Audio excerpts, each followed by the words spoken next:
Welcome to Mr. Nightbleed. Tonight, in 7 scary true graveyard horror stories, we walk through the iron gates of forgotten cemeteries, places where time doesn't move forward, where names fade from stone and where the dead might not rest as quietly as we hope.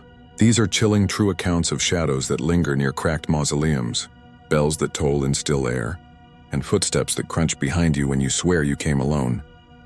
This is a new channel, and my goal this month is to reach 3,000 subscribers. Almost 90% of viewers watch and leave without subscribing. Don't be one of them. Subscribe now. Before we begin, tell me in the comments where you're watching from and what hour of the night it is for you. And if there's a graveyard in your town that gives you chills, type its name below. Because once you step past the gates of these haunted grounds, not everything lets you leave. Kill the lights, silence the world, take a slow breath, and let us begin.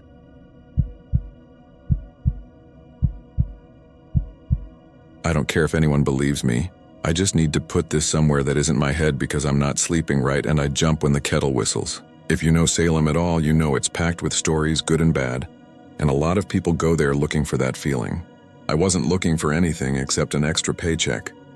I take photos for small museums and realtors. I'm not an artist, I'm just decent at low light and I don't mind being out late. That's how I ended up at Charter Street Cemetery after hours with a key that didn't feel like it should be in my pocket. I got the job through Maya, a friend from college who works part-time with the Essex Historical Society. They needed atmospheric shots of old stones for a new brochure. Nothing sensational, just respectful images for donors. The plan was to go at dusk, catch that soft blue hour, clean angles, no people crowding the frame. Officially, the cemetery closes at sunset. Unofficially, the caretaker, an older guy named Caro with a Red Sox cap and nicotine-stained fingers, unlocked the iron gate for us after the last tour left. He said to be quick, keep the noise down, and not to step on the raised plots. He locked the gate behind us, said he'd be at the bench outside by the elm, and drifted into that patient, cigarette glow silence older men do so well. It was one of those October evenings when the wind is tired from pretending to be summer. Downtown Salem was still buzzing.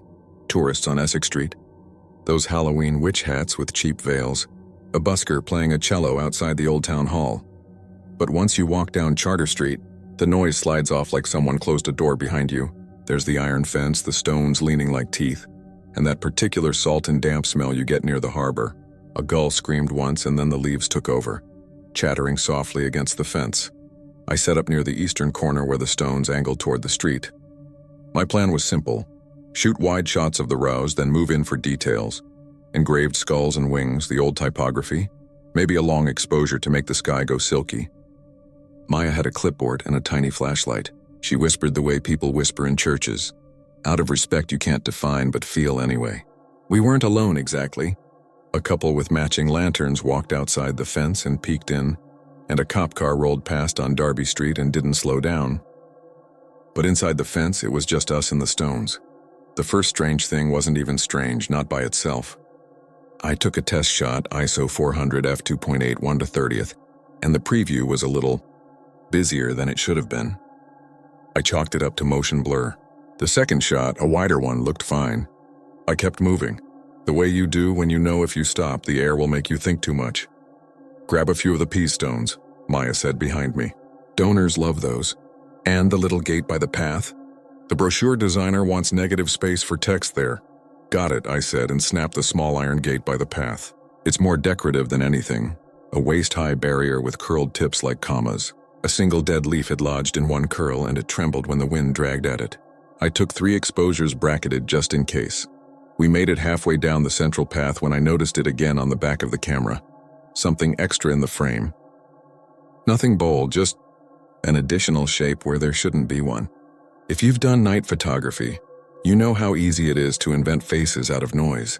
I've deleted entire shoots because I swear I saw a man behind a column that didn't exist. You learn to ignore it. Still, the shape kept finding me. A little cluster of darker than dark near the left frame. A suggestion of a shoulder in the space between stones. I told myself I was primed for it. Salem sells ghosts by the t-shirt and mug. I kept shooting. There was a conversation outside the fence, a couple arguing softly about where to eat, and that reminded me to breathe. The ground was uneven. My tripod legs sank a little into the soft earth when I wasn't careful. I was very careful. I stood where Caro told me to stand, not on top of anyone. It mattered. You could feel it mattered. We worked for nearly an hour. The sky went from cobalt to a dull gray-black, and the houses across Charter Street blinked on their kitchen lights. You can see into those kitchens from the cemetery if you want to. Small, warm squares with people doing normal things, stirring pasta, laughing at something on a phone. It's hard to stay afraid when you can see a stranger's colander. Then the streetlights came up and the cemetery turned reflective. Every stone took on a sheen. My breath made small clouds I didn't notice until they brushed the back of my neck. "Do you need anything else?" I asked Maya. The key in my pocket felt heavier for some reason. "I have the gate, the Hawthorne family, the winged skulls, the path, your negative space." She checked her list. "Maybe one of the wall by the witch house angle? We can see the top of it from here if you stand by that bench." I moved to the bench and lined up a shot through the bars. The frame caught a sliver of the witch house roofline and the crooked teeth of stones in the foreground. A really nice composition, actually. I pressed the shutter. The screen flashed the preview and there it was again, the extra shape. Not just a smudge this time. A head-shaped absence of light behind me and the faint ghost of reflection on the back of the camera. It was nothing you could print and say, "See?" It was a suggestion of roundness, a darker dent in the already dark. But it was there behind the pale rectangle of my own head. Small. Too close, like a kid peering around my shoulder. "Hey, you okay?" Maya asked. She was closer than I expected. Her flashlight made a faint cone on my hands. "Yeah," I said too quickly. "My screen's messing with me." "You can brighten it," she offered, like the fix existed in a menu. "Or we can call it." "Let me do one long exposure of the main path," I said. "For the brochure's hero image." She nodded and stepped aside. I mounted the tripod low, set the shutter for 15 seconds, dialed the focus with a careful half-press. The timer beeped and the camera clicked open, then stood there gathering what little light was left. I counted in my head. When the shutter closed, the back of the camera showed a beautiful image, soft sky, crisp stones, a clean vanishing point. And halfway down the path on the left, something that read at a glance like a child standing at the edge of the path, half turned toward me. I zoomed in. It wasn't a person, not exactly. The stone there had a round finial on top, and the long exposure had smoothed the grass into a shadow that looked like hair. That was the reasonable answer, and I grabbed onto it like a railing. I took another from a slightly different angle. The child moved, no. The finial shifted. The grass made a different shadow. That should have made me feel better. It didn't. We left then. No drama. Maya thanked Caro. He said we were good, locked up behind us, and reminded us he'd need the digital files by Friday. He had that habit older locals have of not asking what you saw, because he already knew you'd either lie or tell too much. Back on Essex Street, the noise returned. Tourists and a teenager with a speaker thumping club music and a woman in a witch hat offering tarot readings by the curb. I felt stupid for the way my heart spiked when a busker's cymbal crashed behind me. I loaded the photos at home, a little apartment above a cafe that burned cinnamon every morning. It was almost midnight. The apartment was warm because the radiators always overachieved. My roommate Ben was on the couch with headphones on, watching a documentary, nodding like he understood some dense concept about shipwrecks. He raised his eyebrows at me and pointed at the fridge to indicate there was leftover pizza. It's a functional language we have. I went through the shots on my monitor. Most were fine, some were good. A couple were great, but sprinkled throughout, the way a headache can flash behind your eyes and vanish, were frames with that extra something. Not the stones, not the grass, not the fall of shadow. The suggestion of another figure, a small one standing where a person might stand if they were trying not to be seen. When it was in the open air, it looked like tricks. But whenever I pulled up a frame that included a reflective surface, it sharpened. A window across the street as faint as spider silk in the background. That's where, in the little rectangle of glass, the silhouette behind my own head was undeniable. In a photo that caught the gleam on a polished stone, the curve of darkness at my shoulder was wrong for any known shape. In one, a puddle along the path picked up the streetlight, and in the little shimmer below me, there was a small face where there shouldn't be a face. I told myself I was tired, that I was primed for ghosts. I toggled the layers, desaturated, upped the contrast, and it got worse, so I stopped. I pulled one file into Lightroom just to check if the histogram made me feel smarter. It didn't. The histogram doesn't care if you think you see a kid behind you. Anything good? Ben asked, tugging off one headphone. Yeah, I said. Brochure level good. Cool, he said, and went back to shipwrecks. I slept badly and woke with the distinct memory of something cold leaning over me. It was probably the draft from the window. Probably. I edited the gallery the next day and sent the link to Maya. She wrote back with a dozen exclamation points and one note. There's a little blur near your head and a few. Is that your breath? Looks kind of human-shaped, maybe cropped tighter. I typed back a joke and then deleted it. When you work in Salem in October, weird blends into the background. Your Uber driver will tell you their house is haunted. Your barista will say the cafe cat stares at a corner every afternoon, and the light there goes colder. People smile when they say it. I tried to wear my smile that day. It didn't stick. The thing about the boy, I didn't call it that yet, but I will. The thing about it was that I never saw him. Not in the world. Not with my eyes. Only in the reflective scraps. In the pass of my phone screen when it went black and briefly turned into a mirror. In the glass of the microwave at night. A small out-of-focus oval behind my own head. It never moved toward me. It just occupied the space where a kid stands when he wants to see what you're doing. I started to test it, the way you test a bad socket with a cautious finger. I'd hold my phone up and flick the camera around behind me. Nothing. Then I'd switch to the front-facing camera, and for a split second before my face appeared, the black screen would give me a negative of the room, and there he'd be in the wash of my own silhouette. A small notch in the darkness. 2 days after the shoot, Maya called and asked if I could grab a few daytime shots. The designer loved the night ones, but they needed a couple of airy balance pages. I said yes because it was just a cemetery, and we make stories too big when we keep them indoors. The sun was out. Kids were eating pretzels outside the Peabody Essex Museum. The harbor smelled clean. The caretaker wasn't there, but the gate was open. A docent in a green jacket nodded to me and said, "Stay on the path, please." I walked carefully. Day made everything small. The stones were ordinary and sad and beautiful. I shot slowly, making sure the names were legible and the shadows fell polite. I caught my own reflection in the glazed window of a house across the way and forced myself to look. Nothing behind me except an empty path and the faint flutter of my nerve. A school group came through with a guide, and I stepped aside while the guide told them about symbolism, skull and wings, memento mori, and one kid raised his hand to ask if anyone ever, sees stuff here. The guide smiled and said, "I see a lot of people paying their respects." It was a good answer. The teacher squeezed the guide's arm in appreciation. The kids moved on the way kids do, like a flock. I felt better. The sun helps. I sent the new set to Maya from a bench with a coffee, and she texted a tiny grave emoji and thanks. I didn't tell her that when I finished my coffee and stood up.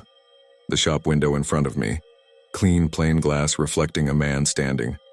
A few cars moving, a dog on a leash, very quietly, very definitely, showed me a second, smaller head turn just a fraction, as if it were considering the best angle to see my eyes. I turned around so fast I kicked the bench leg. Nothing. The dog stared at me like I was a new brand of squirrel. I put my hands in my jacket and walked the long way home. That night I tried to catch it in a way I could show someone without sounding like a lunatic. I set my camera on a chair in the hallway and aimed it at the bathroom door. Because the frosted glass there gives you a passable mirror at night, I set a timer. 10 seconds. I walked past the frame, stopped, pretended to wash my hands, pretended to brush my teeth, and the shutter snapped. I looked. In the blurred oval of frost behind my head, a darker oval that could be anything but looked exactly like what my stomach had been telling me it was for 2 days. Ben came home and clapped me on the shoulder so hard I almost elbowed him out of instinct. "Dude," he said, pulling back. "You look terrible." "Thanks," I said. "Hey, come here." He followed me to the monitor. I showed him the hallway shot and told him what I'd been seeing and how it always only showed up in reflections. He stared, leaned in, squinted. "That could be a shadow in the glass," he said. "Or like there's a smudge?" "Maybe," I said. "But it's always at head height like a kid, and it shows up in photos from the cemetery." He scrolled through the thumbnails. "All of these are spooky anyway," he said, trying to keep it light. "It's Salem, the Stones want a photobomb. Just..." I said, and then stopped because I didn't have a sentence after that. Just what, believe me? Tell me I'm not making it large? Tell me to throw out the mirror? Ben put the headphone back on one ear. If it bugs you, he said, maybe you should go back.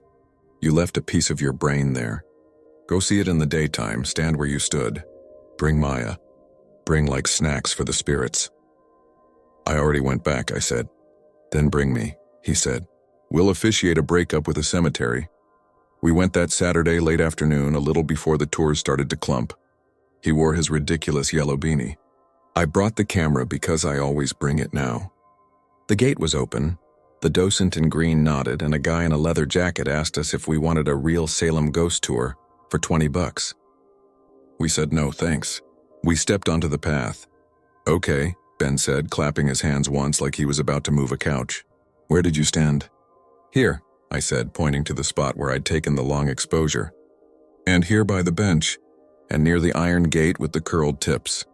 He went to the small gate and touched it with a finger. Don't, I said reflexively, and he pulled back as if it were hot. Sorry, Caro said not to touch. Right, Ben said. Respectful distance. He looked around. It's peaceful, he said. Quieter than I expected. It cheats, I said. That's how quiet wins. We retraced my shots. I took a few frames for sanity's sake. In the bright nothing. When the sun swung lower and the stones started to gleam, I took one of the little gate again. In the back of the camera, my own face reflected faintly. Over my shoulder, too vague to be proof, the idea of another presence. Ben leaned over my shoulder and squinted. I see it, he said finally. And then, before I could decide if that made me glad or worse, he said, it could be a flare, or a double reflection. The back of your camera is like 5 surfaces. Could be, I said. As we stood there, a family came in. A dad with a stroller, a little girl in a pink jacket holding a stuffed rabbit. She wasn't solemn the way some kids get in cemeteries. She was curious the way kids get in supermarkets, narrating each thing she saw. This one has wings, she told her dad, pointing to a stone. And this one has a face. I don't like admitting this part, but here it is. Every hair on my arms lifted when she said very clearly, and that boy is in the wrong place. Her dad looked where she was pointing, which was nowhere. A patch of air, and did the parent thing. We don't run in here, he said, mishearing her on purpose. We use our quiet voices. The pink jacket girl looked straight through me and then moved on like she'd been corrected out of an imaginary friend. We left without finishing whatever it was we thought we were doing. The last week has been a long hallway of small things. The kettles whistled and I flinched because a window behind the stove threw back my face and the suggestion of another smaller one near my shoulder. The microwave turned into a black rectangle of dread. The bathroom at night is a test I fail more often than not. I go in without the light and keep my gaze down like there's a snake in the mirror. At work, the lens I use for real estate shots caught my reflection in a glossy backsplash, and I saved the file as kitchen final, and then didn't send it to my contact because in the backsplash there was something that looked like a child about to reach. What? A drawer? My hand? Nothing, it's nothing until it isn't. I have one photo I haven't shown anyone. I took it the night of the shoot and forgot, then found it in the bottom of the card folder. It's of the small gate, the one with the curled tips like commas. The light from the street makes the iron gleam. If you zoom in, you can see the dead leaf caught in the curl. If you look carefully, very carefully at the curve, you can see the tiniest reflection. A bright sliver. It's reflecting me and the stones and the blurred suggestion of a little face peeking around my shoulder, like he wants to see what I'm doing with the camera. He looks curious. Not angry. Not sad, curious. I've tried to be rational. I've read about pareidolia and long exposure artifacts and the way your brain stitches meaning onto noise. I've wiped every reflective surface in this apartment like the problem is residue. I've even held my breath to see if the shape is just my breath. I've stood very still and felt something very small and cold stand very still with me. I keep thinking about Caro on the bench with his dim cigarette. He's probably watched 100 of us do the same dance. Walk in with our cameras, walk out with something we don't put words to. He didn't ask me what I saw because he knows stories get bought and sold here, and the true ones aren't ours to polish. There were kids buried there. There were boys older than they should have been and boys who never got older at all. Maybe one of them learned how to get a better view by stepping into glass. Maybe he didn't follow me so much as discover the trick of catching a ride in any surface that would answer back. Ben says we should hang a cloth over the mirrors like people used to do. I told him that's for when someone dies in the house, and he said, maybe something died in the way you think about your face. He thinks he's comforting me. It came out like a line from a poem, and we both laughed too much and then not at all. I don't go to Charter Street anymore. I don't go near any gate that curls like a comma. I avoid shop windows at night. I walk with my head down past the witch house, past the buskers, past the kids in witch hats. I tell myself this is all a tired brain doing tricks. Then I'll catch myself in the pristine square of a cafe window as I pass. And in that thin second before the world clarifies, I'll see us, me and something shorter, leaning the same way. I've started to wear a hoodie up so I don't have to see the shape of my own head reflected. It helps a little. Not enough. This morning I made tea and without thinking shut the cabinet and got a face full of my reflection in the glass. Behind my head by the angle of the doorway there was the faintest boy-shaped darkness, and I said out loud, just to say something to it, "What do you want?" It didn't answer. Of course it didn't. But the kettle hissed over and a bead of water ran down the glass, and the bead slid right where the little face would have been, like a tear on a child I couldn't turn around to see. If you made it this far, I'm asking one thing.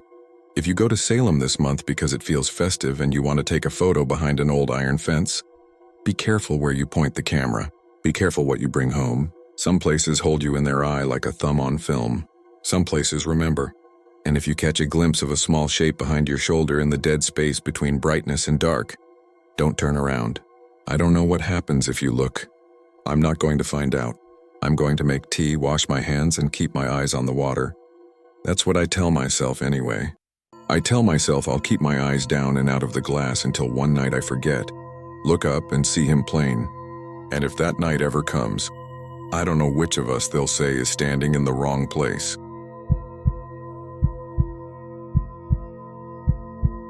I'm not proud of why I was there, so let me start with that. I wasn't volunteering out of some noble impulse.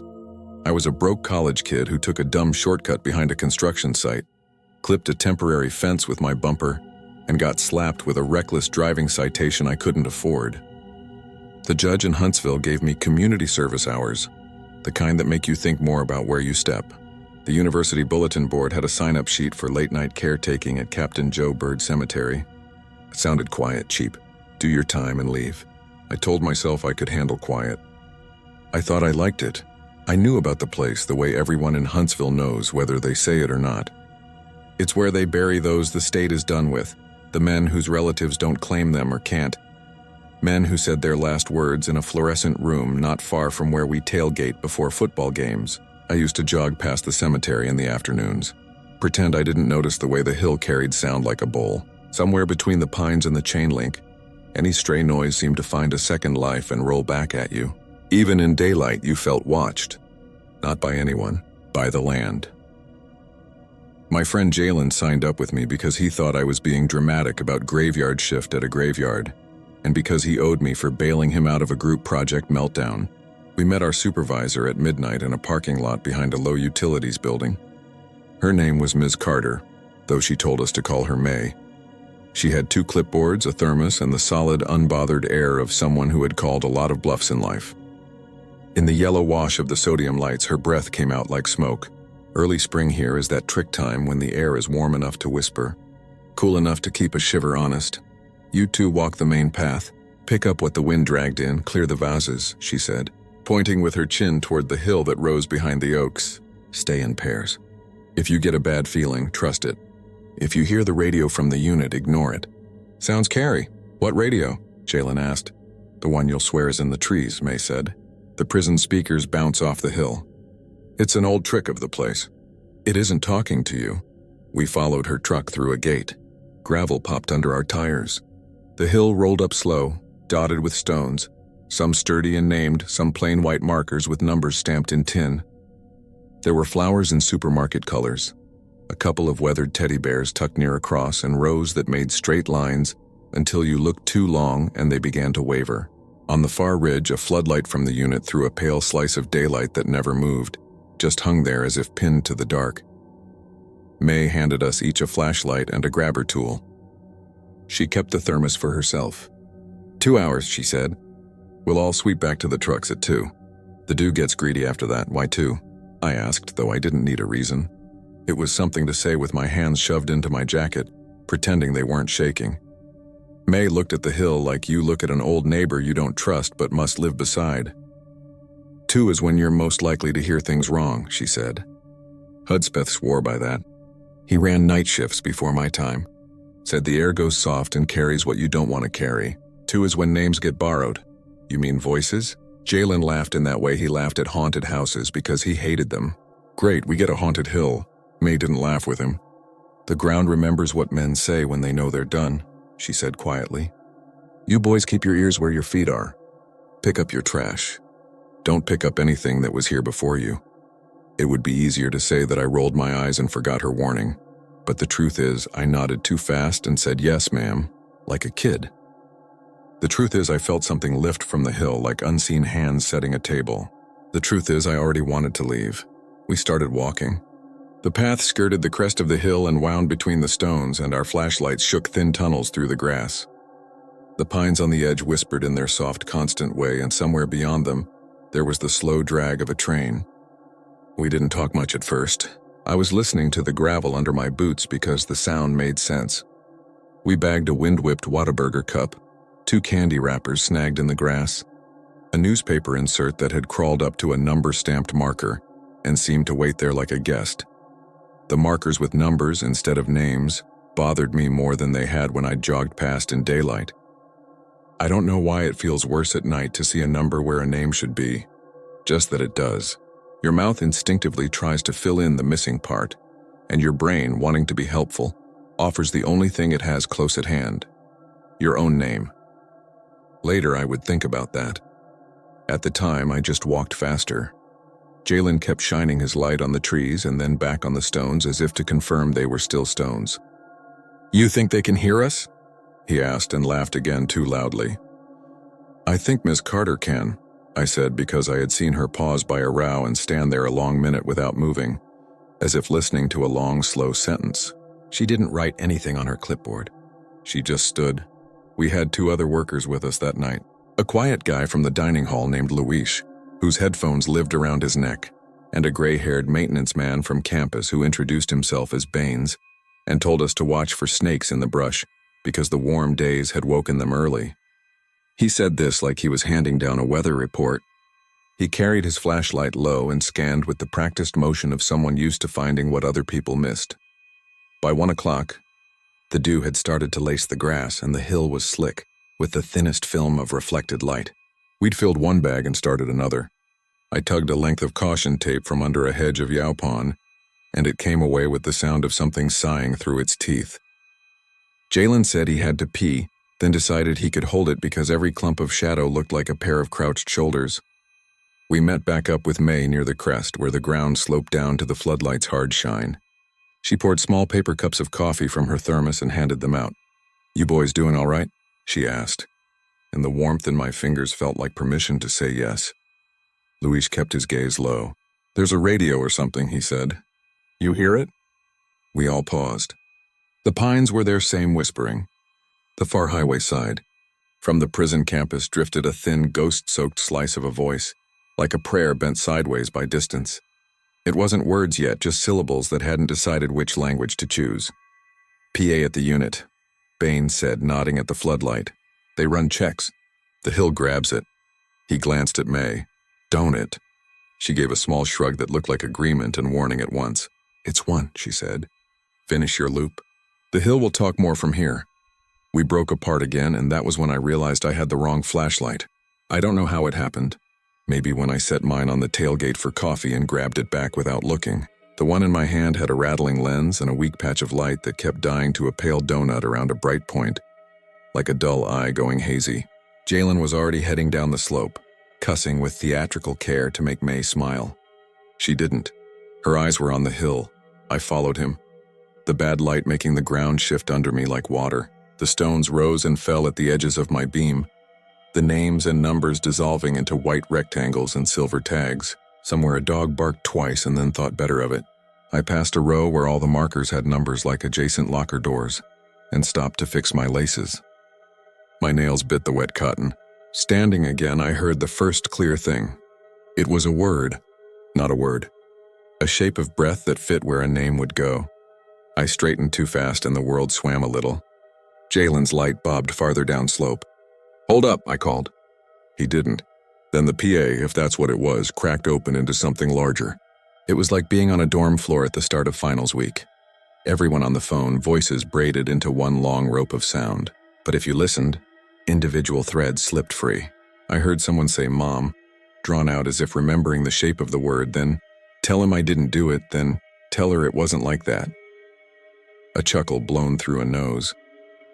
"We're good, and I'm ready, and don't let them put that in the paper." And then a laugh that wasn't a laugh so much as the idea of one. You could tell where the speakers would nod if they had bodies, where a hand might have been lifted and then dropped. They were ordinary voices, and that was the worst part. They were men saying the last true things they could say to feel like they still took up space. The hill caught them. The hill knew the taste of them. And then the hill said my name. It didn't say it in a deep movie voice. It said it like you say a coworker's name when you realize he's standing behind you and has been for a beat too long. It said my first name first, then my last name like a question, and then the middle one that almost no one on campus knew because it only lives on forms. Hearing your middle name in the dark rounds up your childhood and makes it stand in front of you. I turned, expecting to see May with the clipboard, or Baines playing a dumb joke, or Jalen grinning with his phone held up. There was no one behind me. The path behind where I had laced my shoe was just wet grass breathing, and my weak beam made drops of dew look like the eyes of mice. The voices folded back into each other and picked through someone else's last minute. On the prison unit, a light blinked and held. I told myself the hill was a parabolic dish and the prison PA was the meteor, and I had stood in the one wrong spot where the reflection had found me and fit my name into it the way water fits a crack. I told myself that. I told myself for so long that I didn't realize I had started walking away from Jalen and down toward the lower field where the markers were closer together, and more of them were numbered. "Hey," Jalen called from somewhere off to my left. "You coming?" I meant to answer. I meant even to lift my arm. But the weak light in my hand discovered something just ahead and my mouth forgot speech. It was not a person. It was not a thing. It was the feeling of a thing, the space a person would take up if someone had taken the person away and left the outline on the grass. The dew had tried to lay even, but the shape had prevented it. An absence, a shadow with no source, a space cut from the field that held the night like a liquid poured into a mold. It made your eyes want to blink it into being, but blinking didn't help. It was either there or not. And I knew it was there because the skin on my forearms went the same way it had gone the one time a snake lifted its head from a culvert and kept my steps counting for me. I had the stupid urge to say, "I'm sorry," and it felt like saying it at a checkout counter when you've brought the wrong item and the line behind you has formed a small, patient anger. I don't know why my brain wanted to apologize. I didn't know the number stamped into the tin tag by my ankle, or the way this robe bent toward the floodlight. I didn't know the man who was missing from the world, but something in the empty shape before me had the practiced politeness of someone who had waited in lines his whole life. It felt rude to look. It felt worse to look away. Then Jalen's light swung through the dark and broke the hold. The shape dissolved like breath on glass. It became simply a patch of grass where dew had not yet settled because the wind had left its slightly warmer hand a moment too long.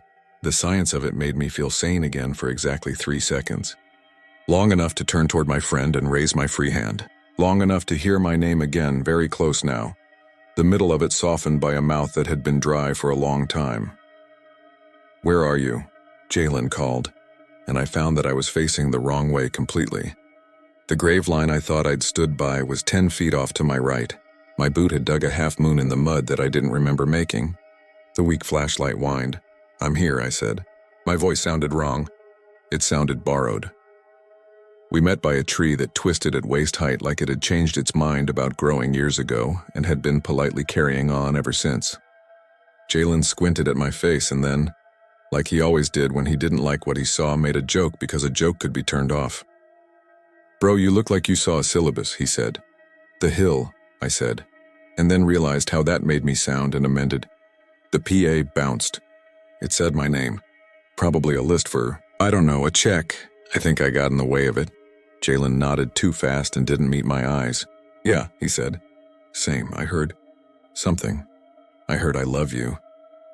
He said it like he hadn't heard those words spoken to him in a while and wasn't sure if he wanted to keep the version he'd just been handed.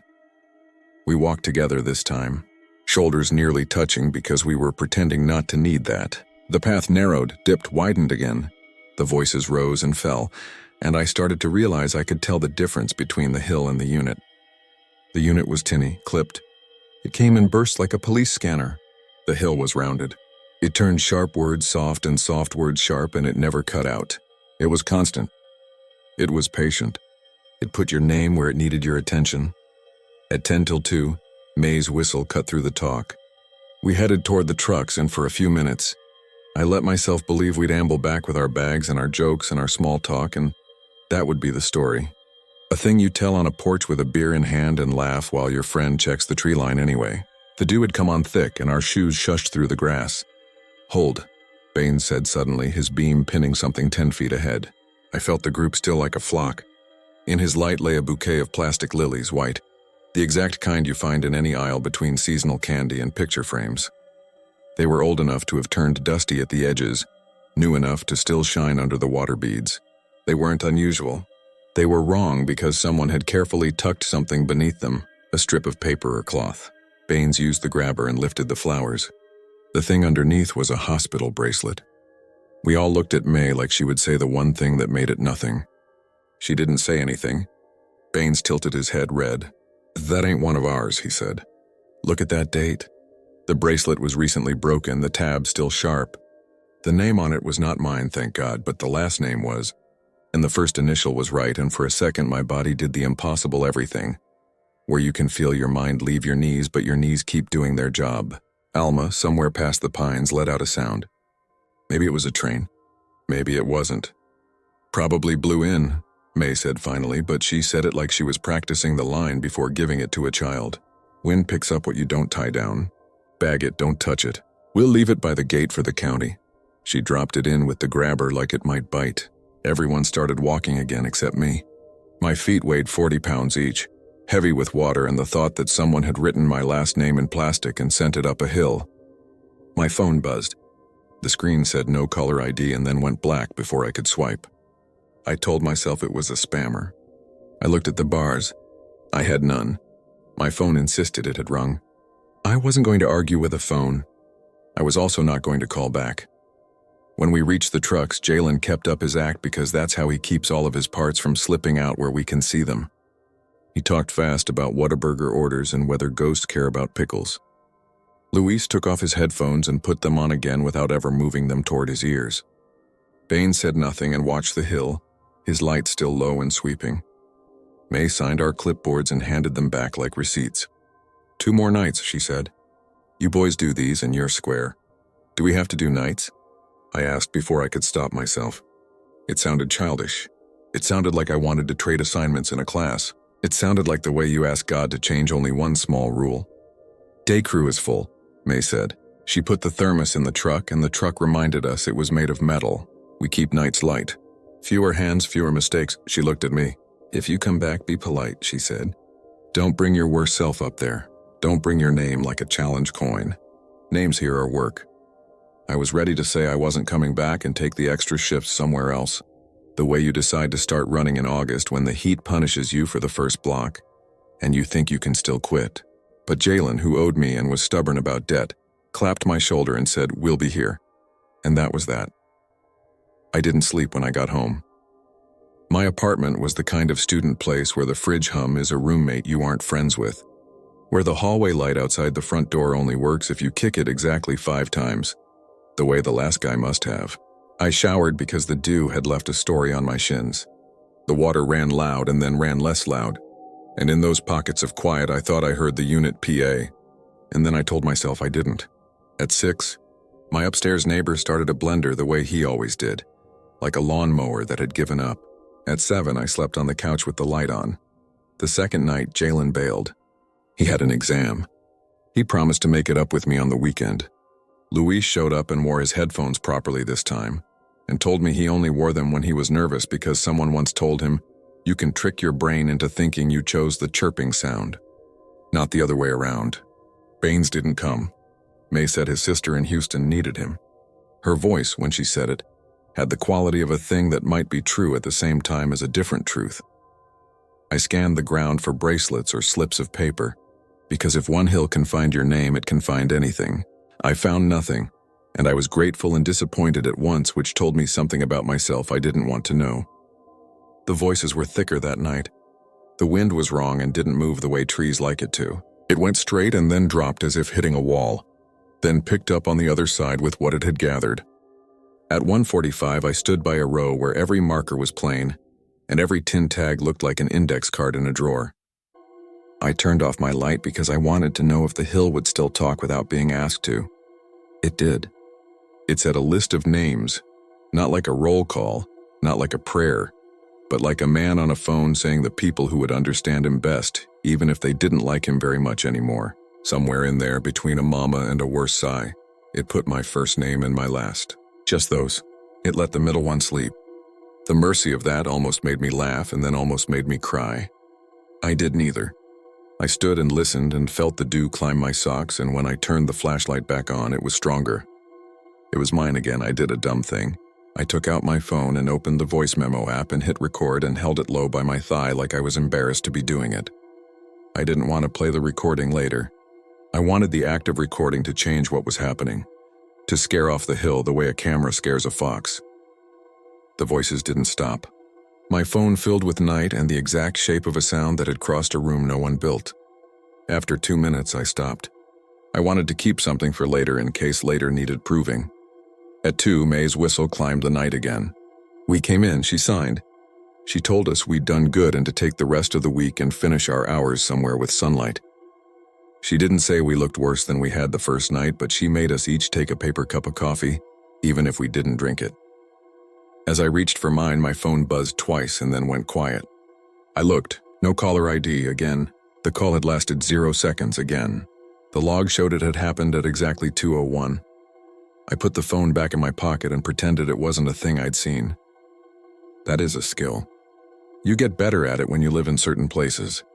At home, I played the recording with the volume low and my ear by the speaker like a teenager on a secret call. At first, all I heard was air and my own breath and the little mechanical click the flashlight made when I'd changed my grip.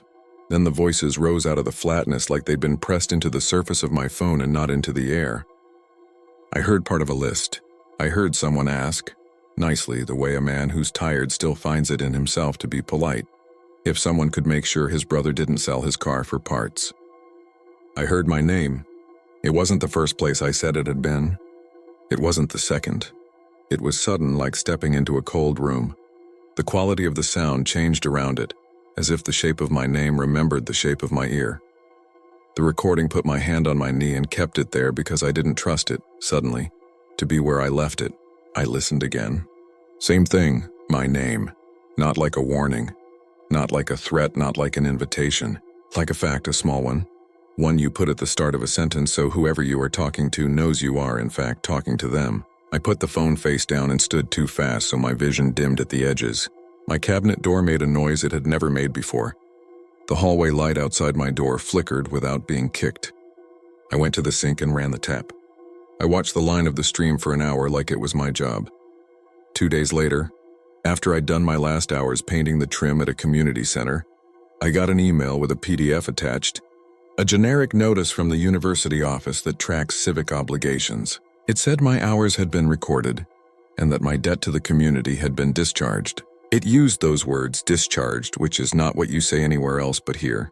At the bottom, someone had signed with a stylus, and the line jittered like a faint EKG. I printed it and put it in the folder with my car title and a picture of a dog I tell myself I'll adopt when I can afford it. That night, around 2, my phone buzzed on the kitchen counter and lit up the room. No caller ID. The call was short enough that I couldn't answer if I'd wanted to. The buzz made the spoon in my empty cereal bowl tremble against the ceramic. I didn't play the recording again because I had convinced myself not to. I sat in the chair by the window and looked out at the slice of campus where the lamps make cones of moths, and the moths make the lamps feel important. Somewhere far, a train dragged itself by.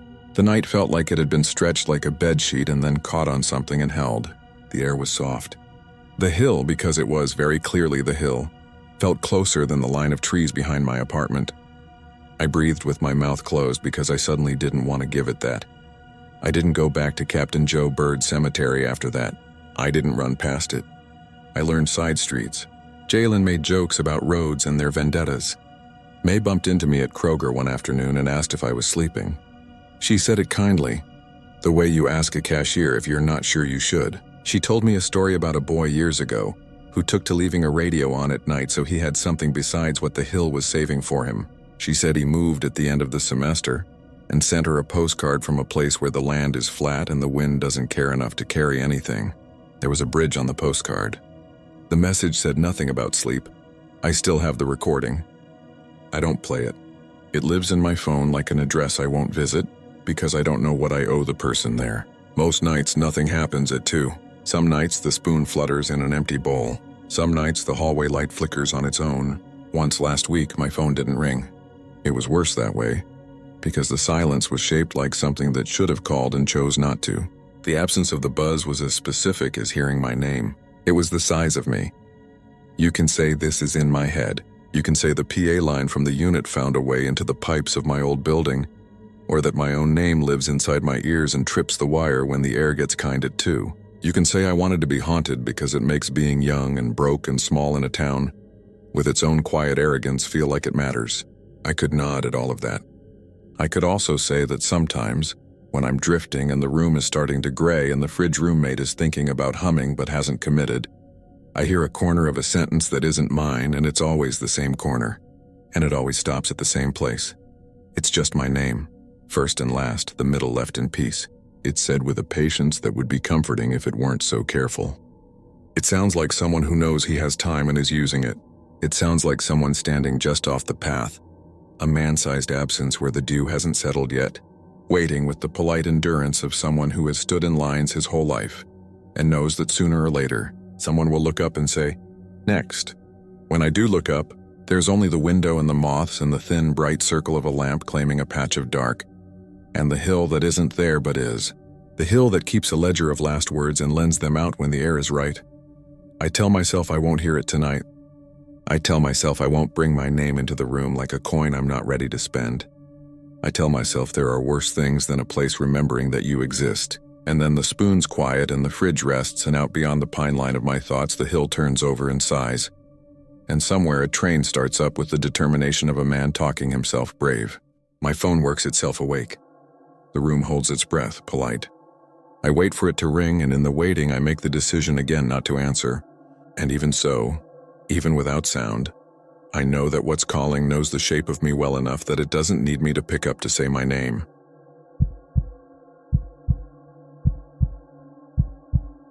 I've typed and deleted this so many times that my phone keeps guessing the words for me, and that alone makes my skin crawl. I didn't plan on ever writing about that job.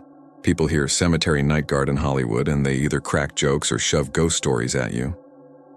I rolled my eyes at all of it when I started, because the truth is usually simpler and uglier. Security work is boredom until it's fear.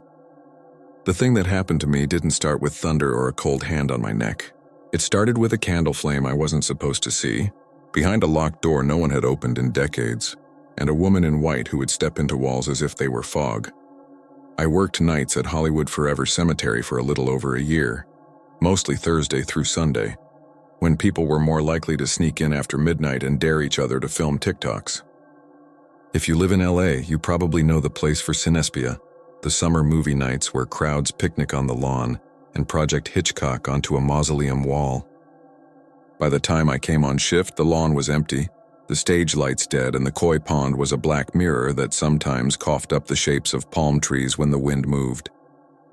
The city hummed just beyond the brick walls, sirens, a helicopter muttering toward the east, the occasional coyote whining near the railroad tracks. There are cats that live on the grounds, fat and entitled from the tourists' kindness. They'd shoulder bump my leg for attention as I did the rounds on a rattling golf cart with a dying battery. I carried a mag light that weighed like a brick and a ring of keys that could anchor a boat. My supervisor, Manny, was the kind of guy who called everyone kid, even if you were older than him. We had one other regular on nights, Tasha, who split the grounds with me. She was calm in all the ways I wasn't, a former set medic who'd seen enough real blood to be unimpressed by spooky rumors, On my first week, she walked me past the big mausoleums like she was introducing me to neighbors. "This one's the Cathedral Mausoleum," she said, tapping the limestone with her knuckles. "That one's Beth Olam, the Jewish cemetery. Over there, the Abbey of the Psalms. If you hear a door slam, it's the air pressure changing. If you hear whispering, it's palm fronds in your brain. If you smell jasmine, that's just the night blooming. Don't romanticize any of it and you'll be fine." The first time I saw the woman in white, I'd been thinking about a parking ticket. It was a Tuesday in late September, one of those brittle nights when the heat finally breaks and the air smells like dust and sprinkler water. I had parked wrong on Van Ness and got the orange envelope. My brain was chewing it as I rolled past the Abbey of the Psalms. Something white moved where the road turns. I hit the brakes hard enough that the cart squealed. A woman was walking along the columbarium wall, slow. Her head turned just a little, like she was listening to something inside. She wore a long white dress that looked damp at the hem, like it had been dragged through watering runoff. Her hair was dark and braided down her back in a way that made me think old photograph. I've had drunk people sneak in wearing costumes, sure, but this wasn't that. She was barefoot. The soles of her feet looked clean. "Hey," I called, because that's my job. "The park's closed." She didn't look at me. She paused at a small door that led into a family mausoleum. Private, marble-framed, thick as a vault. And she did this very normal. Very weird thing. She reached into her pocket, felt around as if for keys she did not have, and then she slipped through the door. Not through the doorway. Through the door, as if the door were a projection and she had just walked behind it. There was no sound. The hallway kept its calm, chlorinated pool quiet. I didn't move for 5 seconds, then 10. I'm not a hero. I'm not even brave. But I'm paid to make sure no one's sleeping between the crypts or filming a music video where they shouldn't. So I got down from the cart and checked the door. The bronze lock plate stared back at me, unbothered. The door had one of those absurdly thick padlocks that look theatrical, its body scarred from 100 rainy seasons, and my flashlight picked out the dust packed around the hinges. I put my glove on the lock and tugged. Solid. I told myself I'd seen a reflection, a trick of my brain. I finished the round, then radioed Tasha. "You ever get weird reflections by the Abbey?" "Always," she said, like she was reading a text while half asleep. "They used to wax the marble. You'll see your own face where you don't expect it." "I saw a person," I said, hating how thin my voice went. "She went into the Nettles Mausoleum." "The Nettles?" She paused. "That lock hasn't been changed since the 80s. Luis will love hearing someone got past it."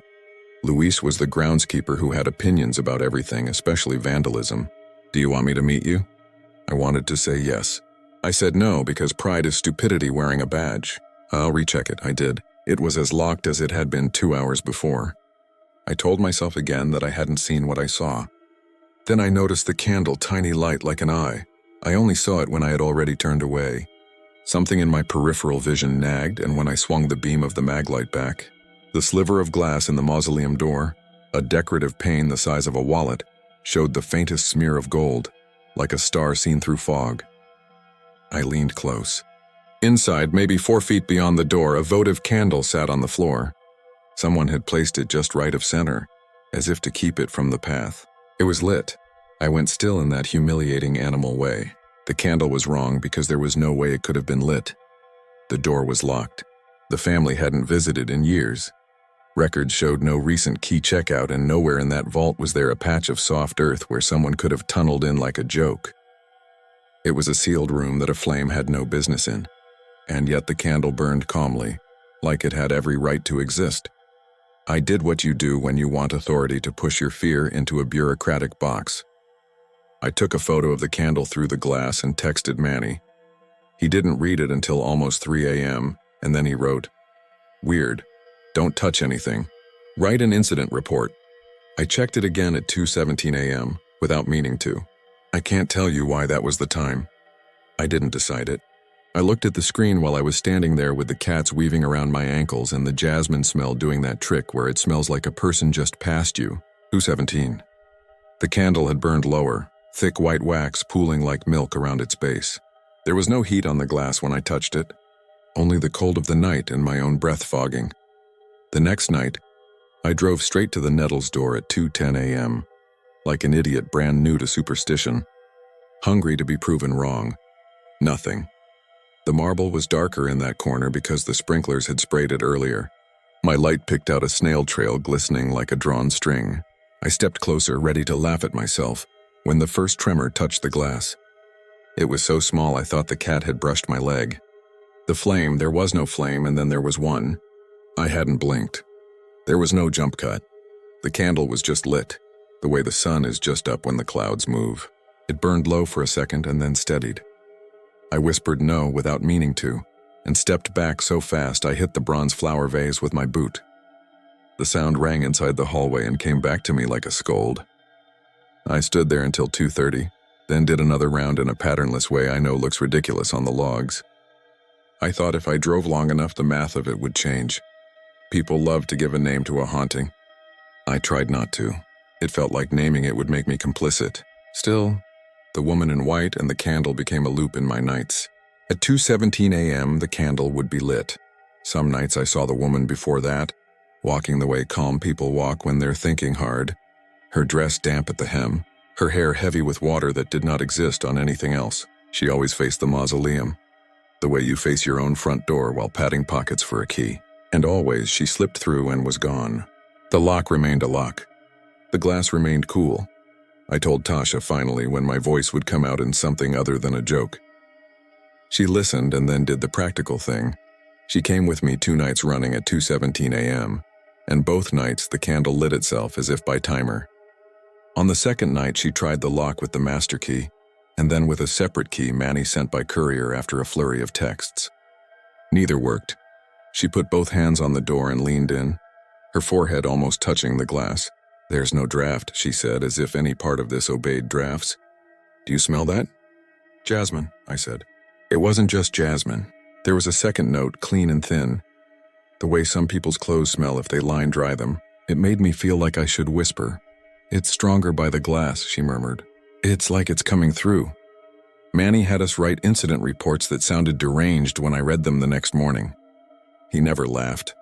He did call in Louis, who made a production of bringing out a ladder and checking gutters as if that might explain anything. "Sometimes the neighbors set candles on the walls," he said, squinting. "A breeze blows them, light bends, you see it wrong." We both stared at him. There are no neighbors inside a private mausoleum room. He shrugged in that way men shrug when they want the world to be tractable. "I'll call the locksmith. We'll open it next week. There's probably a punk hiding in there." No locksmith would touch it without the family signing off. The family didn't pick up their phone. The number on file was a real estate office in Oxnard with a voicemail full of phrases like escrow and leave a message. Days stretched. Nights held. The candle went on burning at 2:17 a.m. Some nights it burned lower. Some nights the flame stood high and thin as a letter opener. I started to know it the way you know a coworker's mood by how hard they close a drawer. I did what every coward does. I built rituals to make the fear feel like a plan. I left the cart idling, facing north. I kept the radio squawking softly so the hiss treated the silence. I told the cats they could not come any closer, like they were children who might knock into something sacred. At 2:14 a.m., I would text my friend Corey, who worked a few blocks away as a night editor for a tiny entertainment site. He was usually awake, chipping at listicles. He'd text back the stupidest gif he could find, or he'd ask for a photo of the candle like it was a moon he didn't believe in. He said the woman in white was stress. He said he'd bring coffee. 3 nights later, he did. He wasn't supposed to. Manny would have fired me if he knew I let someone in after hours, but Corey has that kind of energy that makes you feel like rules or suggestions, and I was tired of my brain chewing itself in the dark. We met at the Melrose Gate a little after 1:45 a.m., and I walked him in with his cup cradled in both hands like a priest with a chalice. He was in his "I promise I'm awake" beanie, and had that warm coffee breath that always smells like middle school detention to me. We kept our flashlights low and moved fast, half out of guilt. I wanted him at the Nettles door before the time. "Okay," he whispered when we got there, because the place makes you whisper. He leaned down to peer at the glass. "This some kind of scheduled light they put inside for night staff back in the day?" "No," I said with a laugh that came out wrong. "Just watch." He had jokes until 2:16. Then he didn't. We both stood with the dumb reverence of people watching an eclipse on their phone screens instead of their eyes. The flame appeared exactly as it had the first time I saw it. Not a spark, not a flare. but a fact that had simply not been true 1 second earlier and was true now.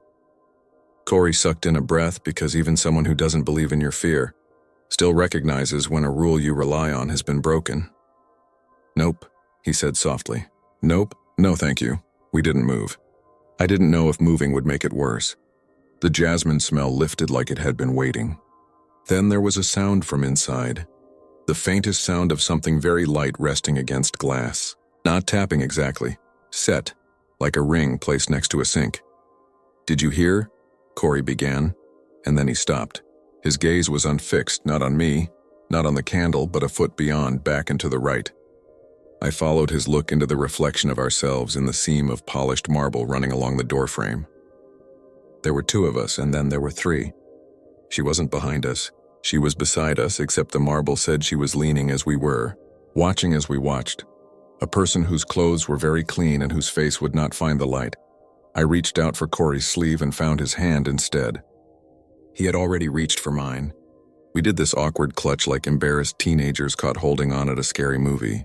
He whispered, "Okay," the way you whisper when you are trying to lower your own heart. Then the radio cracked on my shoulder. Tasha's voice was low but perfectly normal. "Perimeter looks clear," she said. "How's your boyfriend doing at the Nettles?" She stopped. Probably because she heard her own joke roll into the silence after it. And then, because Tasha is more human than the rest of us, she said, "I'm on my way, okay?" The candle burned steady like it didn't know we existed. We watched, and in the wet black of the marble seam, the suggestion of the woman's shoulder made a shape slightly wrong, like something drawn from memory. Corey said, "Is it colder?" And I only noticed then that the air around my wrist felt like coming out of a market freezer. The cuffs of my jacket were damp. I lifted my right hand, and even though I knew better, I put my palm flat against the glass pane. It wasn't cold. That's the only part I still can't file somewhere. My hand should have met stone night temperature. The sort that holds itself like a grudge long after sunset. It didn't. The glass felt like a person's forehead feels when you check it for fever in the dark. Warm enough to be alive. The heat was the size of my palm, and then it spread, as if a warm palm inside had met mine for an instant and then traced outward, a slow eclipse of my small piece of physics. I jerked back like I'd been stung, and my wrist caught the vase again, and the sound went out into the corridor and came back with interest. By the time Tasha reached us, Corey looked like someone who had waited for test results and gotten the worst possible thing, which is uncertainty. He didn't talk for a minute. Tasha stood with us. She didn't crack jokes. She did put her hand on my shoulder in a way that told me I must have looked worse than Corey. "Let's step back," she said finally, and it was only when we stepped away that I realized how close we had been. Like children with their noses on the aquarium glass. We made a plan you make when there's nothing to plan. Manny called the locksmith again the next day with more urgency in his voice, and I emailed the Oxnard broker and wrote a letter on paper. The locksmith said he could open the door if we signed a waiver. Manny didn't want to sign anything. The broker's assistant replied with a breezy, "Oh wow, that's so interesting," and promised to forward my note. The candle went on doing what it did, like a rehearsal we were forced to attend every night. It was the LAPD who finally took us up on the "maybe there's a person inside" angle after a neighbor. Not a neighbor. A guy walking his dog on Santa Monica called 911 about a woman trapped in the wall. He'd pointed through the fence toward our side door and insisted he saw someone fold up while walking. 2 officers came around just before 2 a.m., bored in that way that hides 100 nights of not quite nothing. They were nice to me the way people are nice to the person who has keys. We stood with them at 2:17 a.m., 4 people and a flame. One officer offered logic like little handkerchiefs. "Candles can burn for days," he said. "Someone could have placed it earlier tonight." "Watch," Tasha said. We watched. The candle appeared as if willed into being by our attention. The older officer swore, not loudly. Then he took a step forward like he meant to push the door down with his shoulder. "We can't have an open flame in there," he said. Which was the most cop thing to say, and I loved him for picking the rule he could hold. He looked at me. "Open it." "We can't," I said, feeling small. We tried. He studied the lock. "Step back." He did something I think he wasn't supposed to. He put his boot against the bottom corner of the door and leaned his weight. Not a kick. More like a controlled nudge. A test. The door did not budge. The glass did not crack. Inside, the flame elongated an inch as if surprised. The officer took his foot away with a mutter. There was a rush of jasmine then so thick it was like a person passing right between us carrying a handful of flowers. We all flinched. None of us wanted to be the one to say it first. In the marble seam, a new angle appeared for a moment. The suggestion of a jaw too long for the face, a shadow speaking. "Okay," the younger officer said tightly. We'll note this." He cleared his throat. "Please call if you see anyone physically on the grounds." I wanted to grab his sleeve and beg him to stay because it felt like leaving the door of a bad room open. He drove away. The taillights smeared red on the wet asphalt near the pond. The flame kept its post. I quit 2 weeks later. I told Manny it was because the hours were messing with my stomach. It wasn't untrue. The hours were a gray wool sock jammed down my throat. But the real reason was smaller and worse. On my last night, I stood at the Nettles door at 2:17 a.m. and waited, because I needed to know if leaving mattered. The candle appeared. I put my palm to the glass because I am not smart. It felt warm, the way a person feels when you touch them lightly and they pretend not to notice. I pulled my hand back and there were no marks and no steam. Nothing dramatic. When I looked back up, the faint gloss of marble showed me a sliver of white that was not mine. And in it, a thing so tiny my brain told me afterward I had made it up. The shape of someone lifting their hand to meet mine from the other side, late by the amount of time it takes for light to cross a private grief. The cats bickered in the grass. A sprinkler hissed alive somewhere near the palms. I cried in that quiet way where you're surprised to find out you can still do it. I work days now. Different job. Paper. Coffee. Windows that look out over a row of ficus trees where people parallel park badly and swear. I never thought I'd miss the cemetery, but I do. In the blunted way you miss a night shift when your body finally forgets the ache. I still text Corey at weird hours. He still sends me the worst gifts. We talk around it. Sometimes we do not talk around it, and he says softly that he dreams of the candle, not as a threat but as a duty. Like a lighthouse, he has to keep his ship off, even though he's never owned a boat. Here's the part I don't know how to make sense. It doesn't want to be a twist. It's not proof of anything. Just a thing I can't fold into my day. Every night now at exactly 2:17 a.m., my apartment goes a degree warmer. Not enough for a thermostat to report it. Just enough that the air on my forearms feels like a hand has moved through it.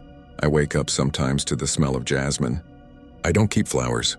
My neighbors are the kind of people who apologize for their bikes in the hallway. No one has a garden. It fades fast. Once, the smell came with the very soft sound of something being set down next to glass. I checked every window.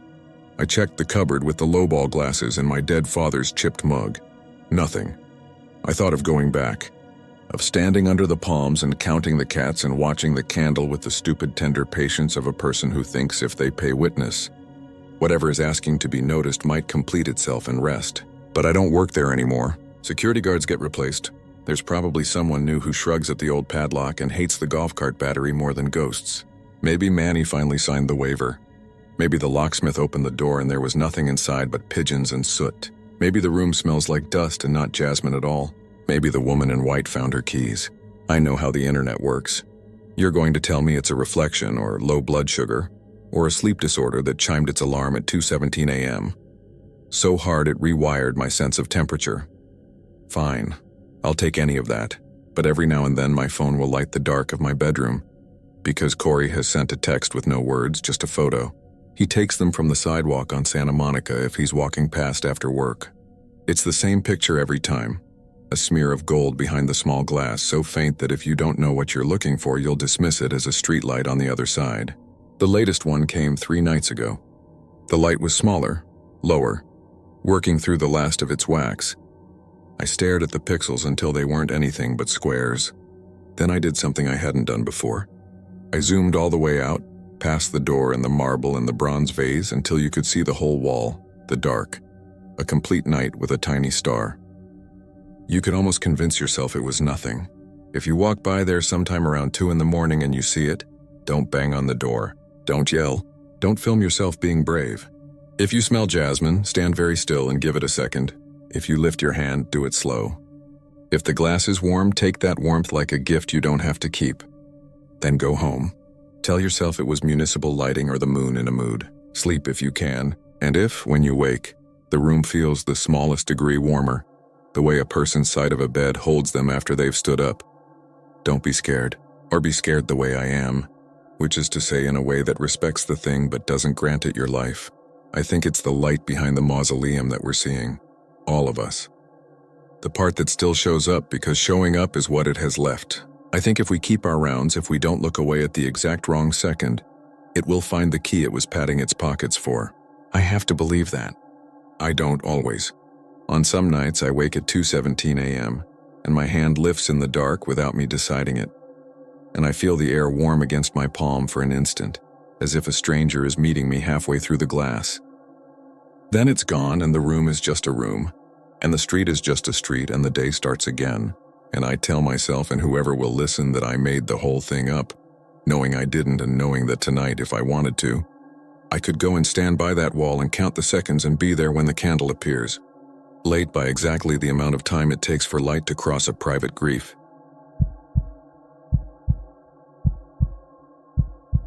I wasn't planning to post this anywhere, but I need to lay it out in one place so it stops running laps in my head. I don't want advice or arguments. I'm not trying to convert anyone. I just need to say what happened to me in New Orleans last summer. Because ever since I left, the quiet in my apartment hasn't been quiet, and the air hasn't been empty. I didn't go to St. Roch because I'm holy. I went because I was tired. A specialist had given my illness one of those polite names people print on ribbons, and all it meant was, learn to live smaller. Smaller walks, smaller grocery trips, smaller promises to friends. I kept thinking if I could just step out of my life for a few days and put myself somewhere older, somewhere that had seen worse than me, I might find some room to breathe. My friend Camille offered me her spare points for a flight if I'd split an Airbnb. She said, New Orleans cures you or it ruins you. Let it try the nice way first. We stayed in the bywater in a shotgun house with high ceilings and an oscillating fan that clacked every sweep. The host had left a binder about nearby restaurants and a printed list of spooky things in pastel fonts, haunted tours, a pharmacy museum, the cemetery at St. Louis No. 1. I didn't want a tour guide with a megaphone. I wanted something that felt quiet and real. Buried in the binder was a photo of a small chapel behind a cemetery wall, crowded floor to ceiling with offerings, crutches, braces, plaster legs, baby shoes, handkerchiefs, rosaries. Under it, someone had written in ballpoint, St. Roch Chapel, Healing Shrine. Leave something. Don't take anything. Bring water for the dog. The dog note made me laugh. For the dog? Camille shrugged. St. Roch is the guy with the dog. He's like patron saint of plagues. The dog licks his wounds and paintings. It's a whole thing. We went on a Tuesday because the sky was holding rain and it kept most people indoors. St. Roch Avenue was quiet in a heavy way. You could taste metal in the air. The cemetery wall sat low and long and the gate was open. Inside, the path ran past little marble houses for the dead, some with cracked doors and little weeds growing out of their roofs like ideas that had escaped. The chapel was at the far end, small and white with a dark wooden door. There was a sign that said welcome and a different sign that said respect the silence. The contradiction felt honest. When we stepped in, the cold surprised me. There was no hum of air conditioning, just a dense, cool stillness that touched your skin like the insides of a church kept in the dark. The place smelled like candle wax and damp marble and faint laundry, like fabric that had been worn and then folded. On the left, the walls were covered in ex-votos, thank you offerings. There were casts of arms and legs, some painted flesh-colored, some left chalky white. There were glass cases with old braces and wooden crutches and folded notes tied with ribbon. A child's pink shoe sat beside a silver charm shaped like an ear. A photograph of a woman with a scarf around her head leaned against a line of candles, her smile hopeful and a little tired. In corners, there were plaques in French and English praising a cure, a safe birth, a survived fever. In the center was a simple altar and a statue of St. Roch himself, a man lifting the hem of his tunic to show a wound on his thigh, with a small dog at his feet holding a loaf of bread in its mouth.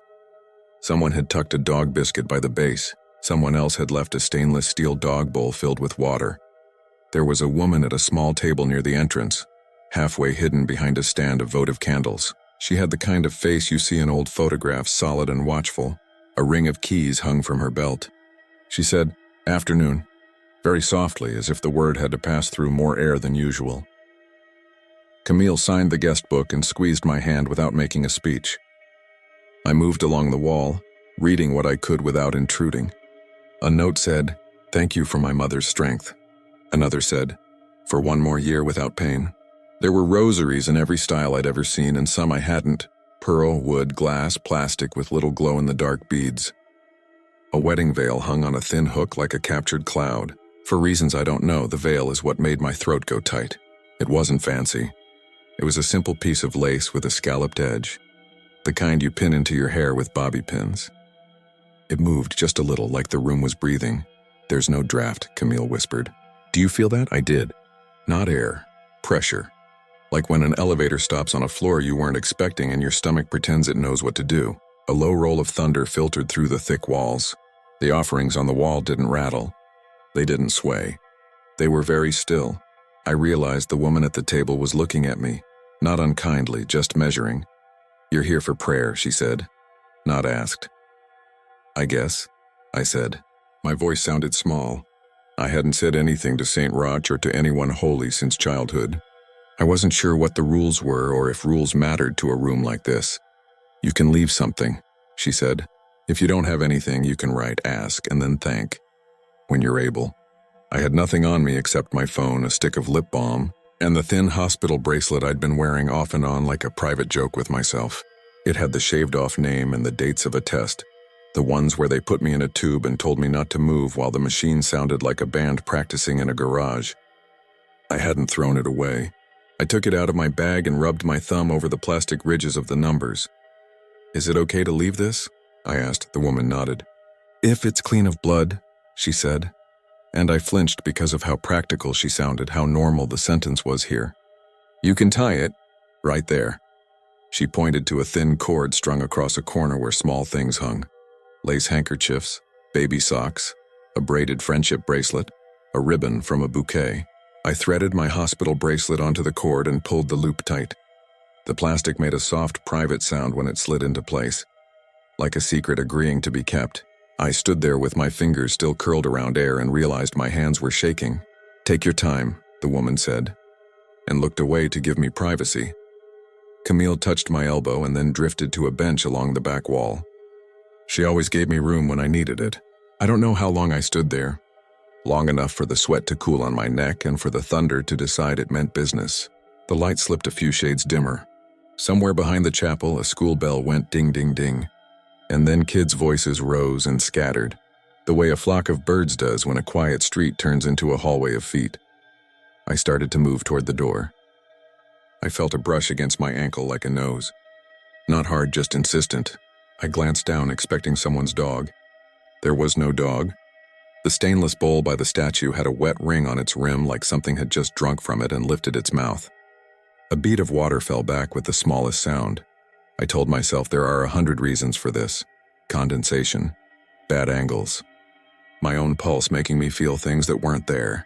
But I looked at that hanging lace veil again and it swayed once more. A soft forward and back like it was listening. Camille saw my face and stood up. "You okay?" "I'm fine," I said. I heard how automatic I sounded. "I want to write something." We chose candles. They were the kind you light with a long wooden match that's more like a stick. I wrote in careful block letters because my hands were still unsteady. "Please help me keep walking. Please keep me brave. Please help me forgive my body for being mine. Thank you for listening." I signed my name and a date and put the folded paper under the base of a candle. When I lit it, the flame lifted and bent and then stood very straight like it had made a decision. We stayed until the rain was more than we wanted to get caught in, and then thanked the woman at the table. She said, "I'm Miss Evelyn," like we were neighbors. "If you come back tomorrow, try the morning. It's gentler." I wanted to ask what she meant by gentler, but the rain had gathered itself, and when we stepped under the awning, it came down in sheets like the sky had split. We ran, laughing the way you do when there's nothing else to do, and by the time we reached the rideshare pickup spot at the corner, my hair was pasted to my neck and my sandals made small complaining noises. The driver had a tiny air freshener shaped like a magnolia and a rosary looped around his rearview mirror. He didn't say much. The city outside his windows was white with water, and the palm fronds along the median thrashed as if something unseen was pushing through them. Back at the house, the rest of the day was damp and ordinary. We made tea, we napped. We woke tangled in the quiet sound of rain on old glass. That night we went out for po' boys and noticed that the people who lived there moved through the wet, like they had an extra hand for holding their balance.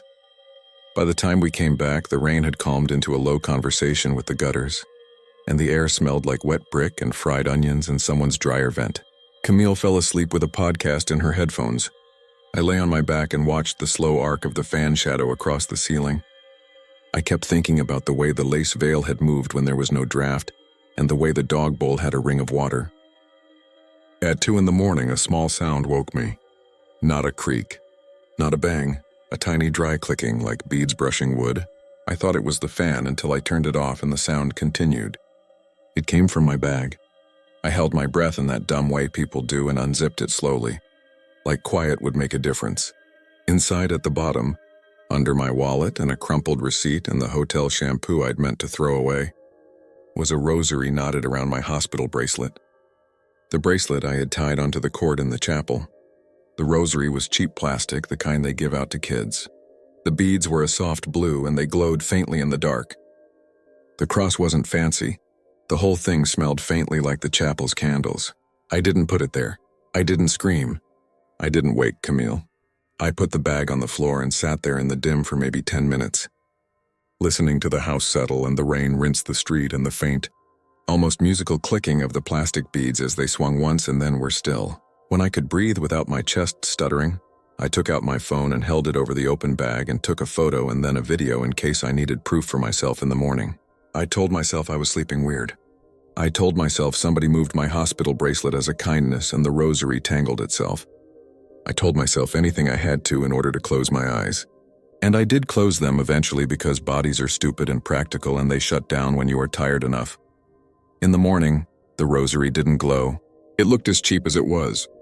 The hospital bracelet was threaded through a loop and tied once, like a person with large hands had tried to make a neat knot and given up. I untied it and put both items on the dresser and said, out loud, like a person negotiating with an empty room, I'm going to bring these back. Camille noticed me talking and propped herself up on one elbow. To St. Roch? Yeah, I think I shouldn't have taken this. Even if I didn't. She nodded like she understood the part I didn't say. We'll go after coffee. We went back late morning when the sun had turned the whole city into a slow stew. The cemetery smelled like limestone and warm metal. The chapel was cooler than outside but warmer than before. And there were more people, an older couple speaking in French, a woman with a toddler who toddled exactly like the word sounds, a man in work boots who stood for a long time without moving. Miss Evelyn was there at her table. She looked at the rosary in my hands the way nurses look at people trying to be brave, kindly and without letting the kindness sink them. You didn't take that, she said. It came. What do I do? Tie it proper and thank them. And don't put your hands past the veil. I'm not sure what I would have done with my hands if she hadn't said that. I think about it a lot. There's a wooden rail in front of the offerings and strung along it is that simple lace like the one I'd stared at the day before. Standing close, I could see that the lace wasn't just prettiness. It made a gentle barrier, a breath between the things given and the people still arriving to ask. I tied the rosary and the bracelet to the cord with the rest of the small domestic things. Ribbons, rings of hair, notes folded like paper birds. My knot was clumsy, but it held. Thank you, I said, and felt stupid for saying it out loud until I didn't. The toddler clapped at something only she saw. The work boots man crossed himself and looked away very quickly, like he'd scared himself doing it. The French couple touched their foreheads to their clasped hands the way my grandmother used to. There was no wind in the little room, but the lace veil lifted and softly fell. The plastic arms and legs on the wall didn't move. The crutches didn't shiver. In the corner, a string of rosaries hanging from a nail swayed once like a bell with a string tugged. There, then done. The sky outside did what summer skies in Louisiana do. It went from bright to bruised in a blink. A rumble rolled through the chapel and the lights flickered and then held. Miss Evelyn looked nervous for the first time. It's going to be bad for an hour, she said. Y'all can stay if you want. If it floods out there, the street's alligator-backed. We stayed. The world went pewter and then deep pewter. The glass in the little windows rattled. Somebody's phone let out the quick bark that means an alert you can't ignore, and 3 more answered it. "Flash flood," the work boots man said to no one, and no one answered, and that was fine. The rain came in a sheet and then another. We could hear it hit the cemetery wall like someone shaking a tarp. At some point, the man left and the French couple left and the toddler and her mom left, and then it was just me and Camille and Miss Evelyn, and the rain was pushing sideways. Every other time I've been in a storm, I can locate the wind. I can say, oh, it's coming from there. In the chapel, the sound came from everywhere at once, like being under a big drum. The candles on the altar burned with little pointed patience. The statue of the saint kept lifting his tunic. The little dog carved at his feet kept offering his bread. The stainless bowl of water was still. My son used to say this was when the curtain thins, Miss Evelyn said, mostly to herself. That boy liked a good thought. Her hands were folded in her lap, but I saw one thumb rub over the other like she was polishing something only she could feel. He passed in 2012, leukemia. I tell you because I think you'll keep it safe, not because I want your sorry. I'm sorry anyway, I said, and she gave me a look that said, noted, now hush. The power dipped once, twice. The emergency lights clicked into a brownish glow. The candle flames looked bigger by comparison. The rain drummed on, and then the offerings moved. I don't mean they clattered. I don't mean they jumped. It was small. It was a room of people shifting in their seats after a long lecture. A slow, collective adjustment as if their spines had straightened. The photograph of the woman in the headscarf tilted an inch toward the aisle. The baby shoe turned slightly like a child changing the angle of her foot to look at her own toes. One of the plaster hands, palm up, tipped just enough that the rosary looped over its fingers slid and caught a different groove. The lace veil lifted and settled and lifted again, not in a draft but in a rhythm. I know how air moves. This was not that, Camille whispered. Do you see it? Yes, I said. I didn't take my eyes off the wall. If you've ever been by a river with a smooth surface and suddenly noticed the current from underneath, it felt like that. The offerings weren't pointed at us. They weren't pointing anywhere. They were adjusting, as if a room full of invisible grandmothers had stood up to stretch their knees and then returned to kneeling. The sound was not quite a sound, a soft silk-on-silk hush that didn't come from the lace. Somewhere in that hush, the faintest phrases threaded themselves. Mercy, thank you, keep us. Keep her. It wasn't English or French. It was the way you understand a lullaby in a language you don't speak. It goes in anyway. Don't put your hands past the veil, Miss Evelyn said again without looking at us. Her eyes were on the statue. Her hands were very still now. They know you. Don't mean they won't take what you offer. I kept my hands at my sides. My palms felt hot. Something brushed my calf again, deliberate as a cat deciding it likes you. I didn't move. The stainless bowl rippled once as if a nose had dipped. I remembered the note in the binder. Bring water for the dog, I whispered. There's water. And felt ridiculous because the bowl was right there in front of all of us. Camille touched my shoulder. Her fingers were cool. The brown emergency lights made her freckles look like constellations. She was crying and trying not to be. It's okay, I told her, and I believed it while I said it. For a minute, with the rain enclosing the chapel and the old marble floor holding its breath and the lace lifting and falling like a sleeping chest, everything felt exactly okay. The way it sometimes does at the lowest part of a fever when you decide you'll just float and you won't fight the bed. The prayers in the room weren't for me alone. They were all the small, ordinary words people had left tucked under wax and wood. Please and help and thank you and don't forget me. It felt like a tide. Not mine, but including me. Then the lights banged back to full strength. The prayers stopped like a radio switched off. The rain still fell, but in a more ordinary way, with corners and angles and places to put it. The offerings on the wall were still. The lace veil hung like any curtain. My calves were dry. The dog bowl was simply a bowl. I realized I had been holding my phone in my hand without remembering taking it out, and that it was pointed at the wall and recording. My finger had gone white where I gripped it. What did I tell you? Miss Evelyn said gently. Keep your hands to yourself. I didn't. I started, then stopped. There was nothing to say. We stayed until it was safe to walk out. When we left, the chapel smelled like burnt wick and laundry again. The road outside was flooded ankle deep, and the water was warm as bath water. We took our shoes off and waded to the corner, not talking for once. A cop car rolled by very slowly, making a wake. The officer inside lifted 2 fingers from the steering wheel and gave us a look that said, "Stay out of the deeper parts." The air tasted like pennies. Someone on a porch across the way waved and shouted, "Y'all good?" And Camille shouted back, "We're good." And we were, for those 10 steps, because nothing was happening yet except the water sliding past our ankles and the day stitching itself up in lightning far away. Back at the house, we showered in turns and sat with towels around our shoulders and ate crackers with peanut butter, because everything else in the fridge felt wrong. We watched the video on my phone together. At first, you see what you always see when you point a phone at a quiet room. A steady frame, a candle flame, the stupid square of my focusing reticle bouncing when my hand shakes. And then, if you know what you're looking for, you see the baby shoe tilt. You see the photograph shift. You see the plaster hand lift just enough to change the path of a rosary loop. You hear what could be rain and could be someone's breath and could be beads brushing wood. When the lace lifts, the camera tries to refocus, and for a fraction of a second the veil looks like a face pressed to glass, and then it's lace again. "Delete it," Camille said very quietly. "I can't." "Then don't watch it again." I promised I wouldn't, and I meant it. But promises crack like old paint when night falls and the room looks bigger than a room should. We stayed 2 more days. We ate beignets and tapped the powdered sugar off our hands and laughed when the wind carried it and made us look like we'd aged 30 years. We listened to a man on Frenchman Street who played a trumpet like he was telling the sky a secret. We walked slow because I had to, and because slow worked there. We did not go back to the chapel.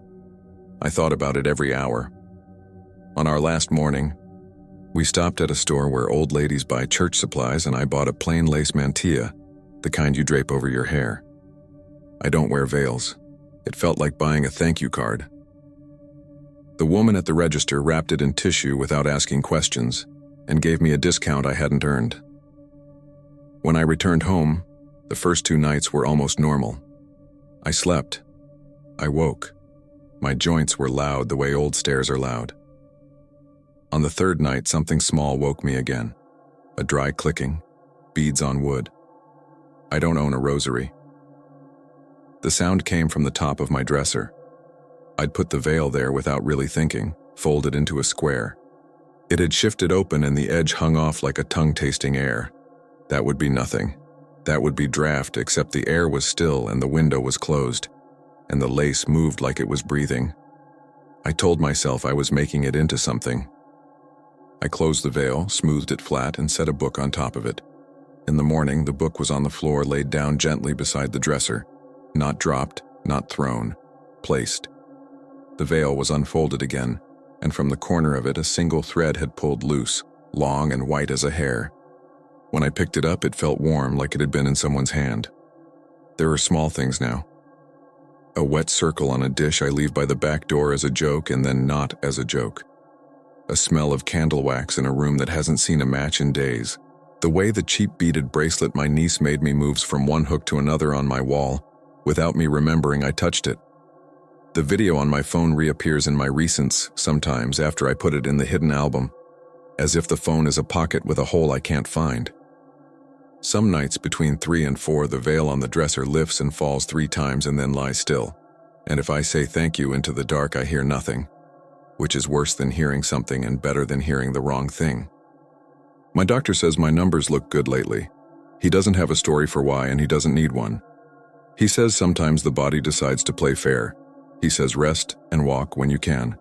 He doesn't know I've made a habit of putting a small bowl of water near my door before I go to bed. He doesn't know that once, when a storm rolled over the city and the pressure changed, I felt a weight against my shin, a nudge, then another. And when I reached my hand down without looking, I felt the air against my palm cool and shaped, like the space a dog leaves when it moves away. I haven't watched the video again, not all the way. When I scroll past the thumbnail, my eyes slide around it like it's a pothole I know will break a tire. I've thought about deleting it for good, but I think the choice is not mine now.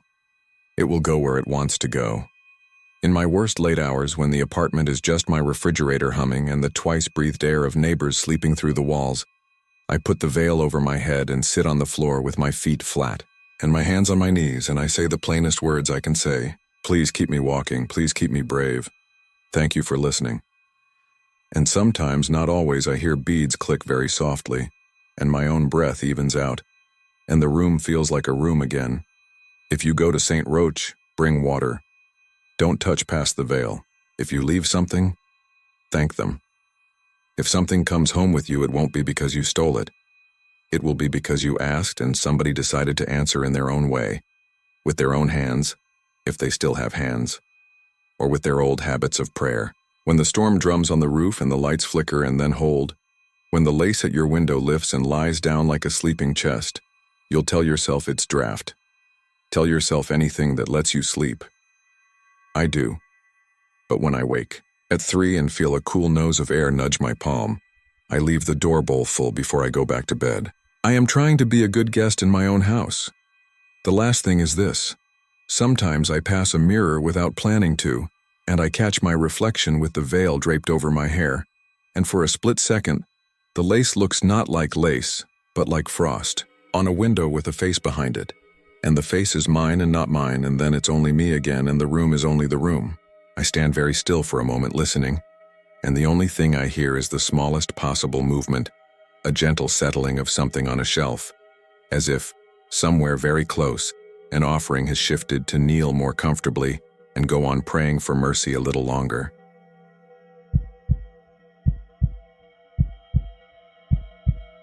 I didn't go to Florida to chase ghosts. I went because my friend Maya said I was turning into the kind of person who forgets what sunlight feels like, and she'd found round-trip tickets to Key West for less than the price of a decent jacket. I told myself I'd read on the beach, breathe salt air, sleep without the anxious 3 a.m. jolts. If you think this is another, I went on a ghost tour and something silly happened story, fine. I don't care if anyone believes me. I need to say it out loud the way I heard it on my phone because ever since that week, the sound finds me when the room is dark and I'm sure I'm alone, and I need some proof that it started somewhere outside my head. We landed in Key West late in the afternoon, the kind of humid that sticks to your eyelids and makes your shirt feel heavier than it is. Roosters pecked at parking lots like tiny pirates. Even the houses looked relieved to be there. Old conch cottages, pastel paint flaking just enough to say they'd survived a lot. Maya had picked a little rental off White Street that came with a porch, 2 rocking chairs, and a tilted palm that scraped at the gutter when the wind shifted. Her cousin Leo drove down from Miami to meet us because he was between career pivots, which is how he said unemployment with a shrug. He's one of those people who can charm free key lime pie out of a stranger just by saying it's his birthday. He kept repeating, "We're doing the cemetery," like it was a water park. I thought that sounded like bad manners in a town where the ground floods and coffins had a history of bobbing up if you didn't anchor them. The first 2 days were normal in the way vacations are. Duval Street at night, sticky drinks and loud guitars. Off-season tourists, sunburned shoulders, that thing where the ocean makes everyone imagine they're lighter and braver. We rented bikes, almost got knocked over by a trolley painted to look like a haunted carriage, and ducked into a bookstore that had more postcards than books. I slept like a stone the second night, and I remember thinking, this is how people get better. Heat and routine and no messages dinging from bosses with bleached smiles. On day 3, Maya said, "Let's go pay our respects to the dead," which is how she pitched everything unsettling in a way that dared you to disagree without sounding uptight. Leo had already Googled the quirky headstones. The one that reads, "I told you I was sick." The one with the, "At least I know where he's sleeping tonight," and the mausoleums that look like they're waiting for a hurricane to test them. We went close to sunset because the heat would be easier and the photography would be drippier, Maya's word, which I guess means shadows more forgiving. The cemetery is in the middle of town, bordered by ordinary life like a secret someone forgot to keep. The walls are low, the gates iron, and inside it's a rough patchwork of family plots and markers that sit above ground because the island refuses to hold you if you try to sink in. No one's mowing lines into a perfect green carpet. It's shells, pebbles, scruffy grass, and the sound of wind fussing through the frangipani. We weren't alone. 2 couples, a woman walking a dog that kept trying to roll in something, and a guy in a blue polo who might have been security, or just a man who likes to look official. I noticed right away that everything felt aired out, not haunted. Not heavy, just honest. Names and dates and jokes on marble, like the island was still teasing those it loved. Maya stopped at the famous stone like a pilgrim who'd found a shrine. "There it is," she said, and tapped her phone to record. "The I told you I was sick guy." God, that's perfection. Leo crouched to read the smaller line beneath, like a punchline you don't want to miss. A couple in wide-brimmed hats edged close and did the same tourist thing. Selfie, chuckle, explanation to a camera no one would watch later. The woman said, "People here are so funny about death." And the man said, "Babe, if we ever move here, I want something like that." They were the type who practiced banter. I was thinking about the way wind sounds when it's full of salt, and how my mother would never forgive me for walking among graves in flip-flops when a short laugh drifted across the plot. It was a burst of "ha," the kind kids do when they catch you at a joke. Then another. I watched the couple's faces tilt like sunflowers. It came again, closer. Crisp, a masculine chuckle shaped not by breath but by a hard edge, a distinct shape that made my arms goose up. The woman startled. "Stop," she said to her boyfriend, but he was already shaking his head and holding up both hands. "Not me," he said, then laughed too, but his looked like an apology. Maya squinted at her phone, dragged the little line back to replay.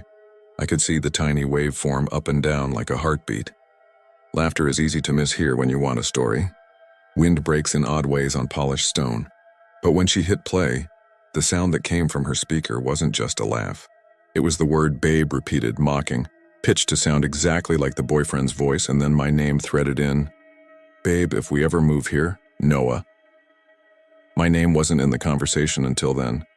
I hadn't introduced myself to those people. I remember the sun becoming a copper coin and the back of my neck tightening as if someone had hung a chain on me. "Did you say his name?" Leo asked the woman. But the boyfriend was already looking at me like I'd slipped him a card that explained the trick. "Your phone has some kind of effect," he said, as if that would make sense of how a stranger's name echoed out exactly the way he'd just said another word. "Do it again," Maya told me. My first instinct was to leave, because I've done enough IT to know that if a device scares you, you turn it off and keep it off. But I also saw the excitement in Maya's face and felt that old weightless bravado of vacation. I opened the voice memo app and hit record. And because I couldn't think of a better place to aim it, I pointed the phone at a row of family plots where the photographs in porcelain circles had softened into ghosts of faces. Leo half joked, "If anyone's here, say hi." And we all stood there trying to be brave for each other, like kids daring someone to ring a doorbell and run. On the path nearby, a man with a key ring bigger than his hand watched us. Later, I'd learn he was a grounds worker named Alvarez, but in that moment he was just a shadow with a job. A different tourist wandered by. A woman in a visor with a guidebook, a dog tugging her forward, and I saw the animal hesitate and then pull harder, nails scratching dirt. Something tapped my leg and I flinched before seeing it was just a palm frond shifting.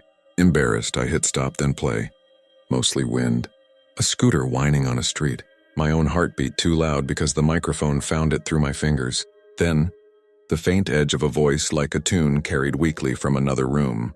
The words could have been anything if you wanted to fill them in. Don't, or gone, or the name of a hurricane that never made landfall.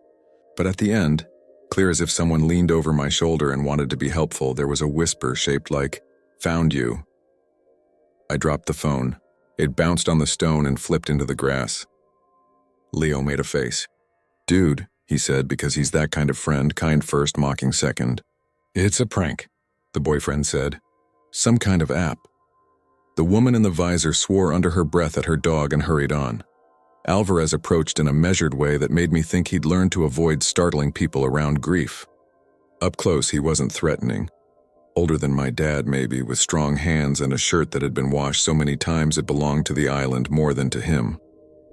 "You folks are welcome," he said. "But sunset isn't for playing around. People tidy up right before dark." There was no menace in his tone. If anything, he sounded protective.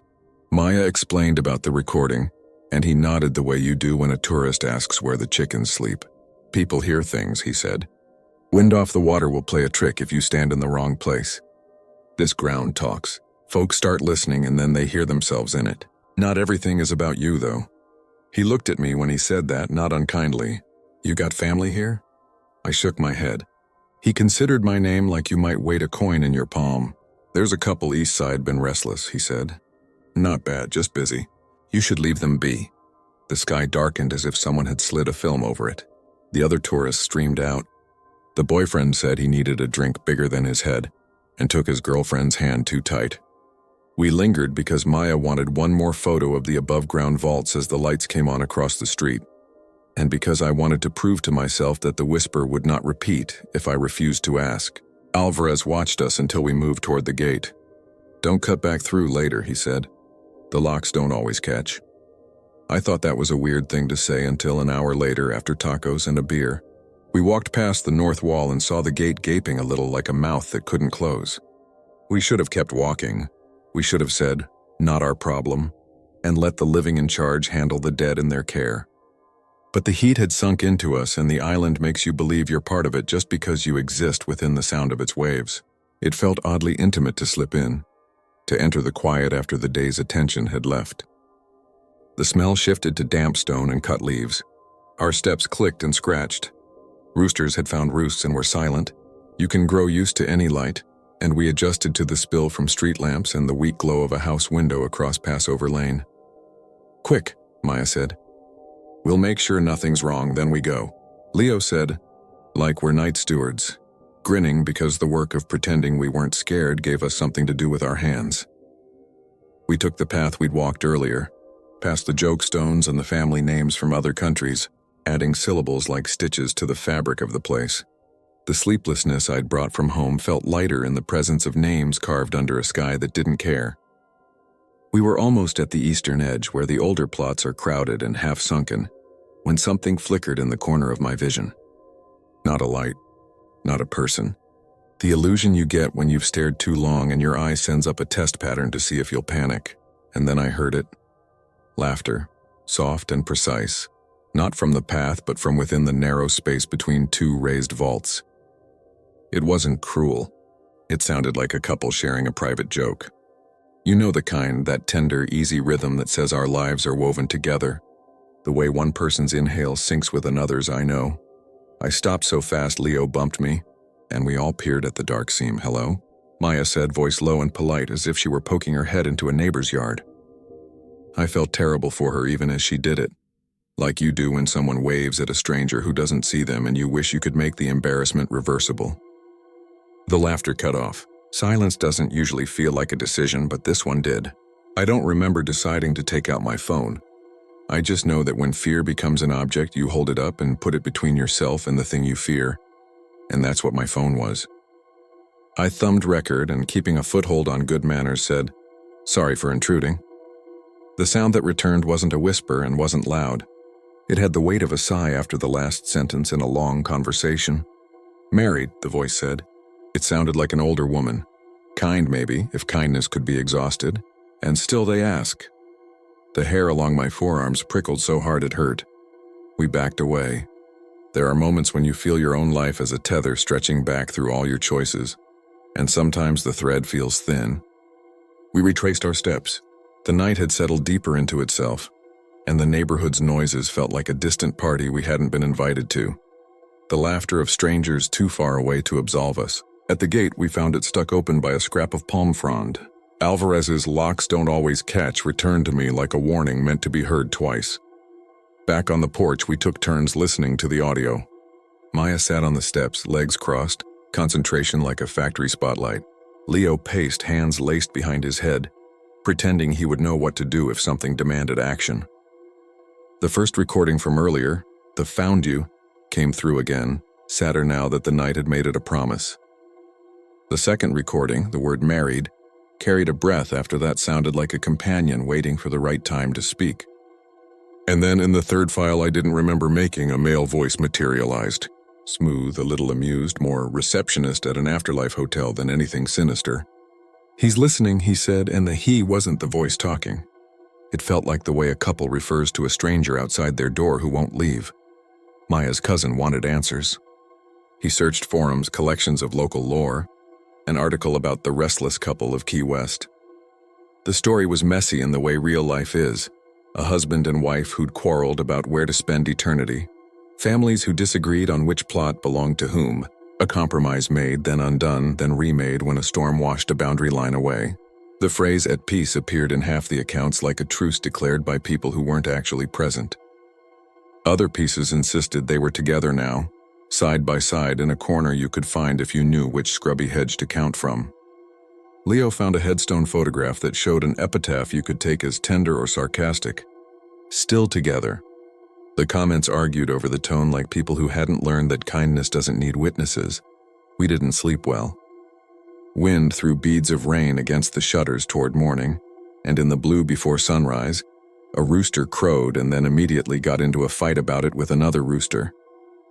I checked my phone the way you check for a heartbeat. There was a new memo with no timestamp I recognized.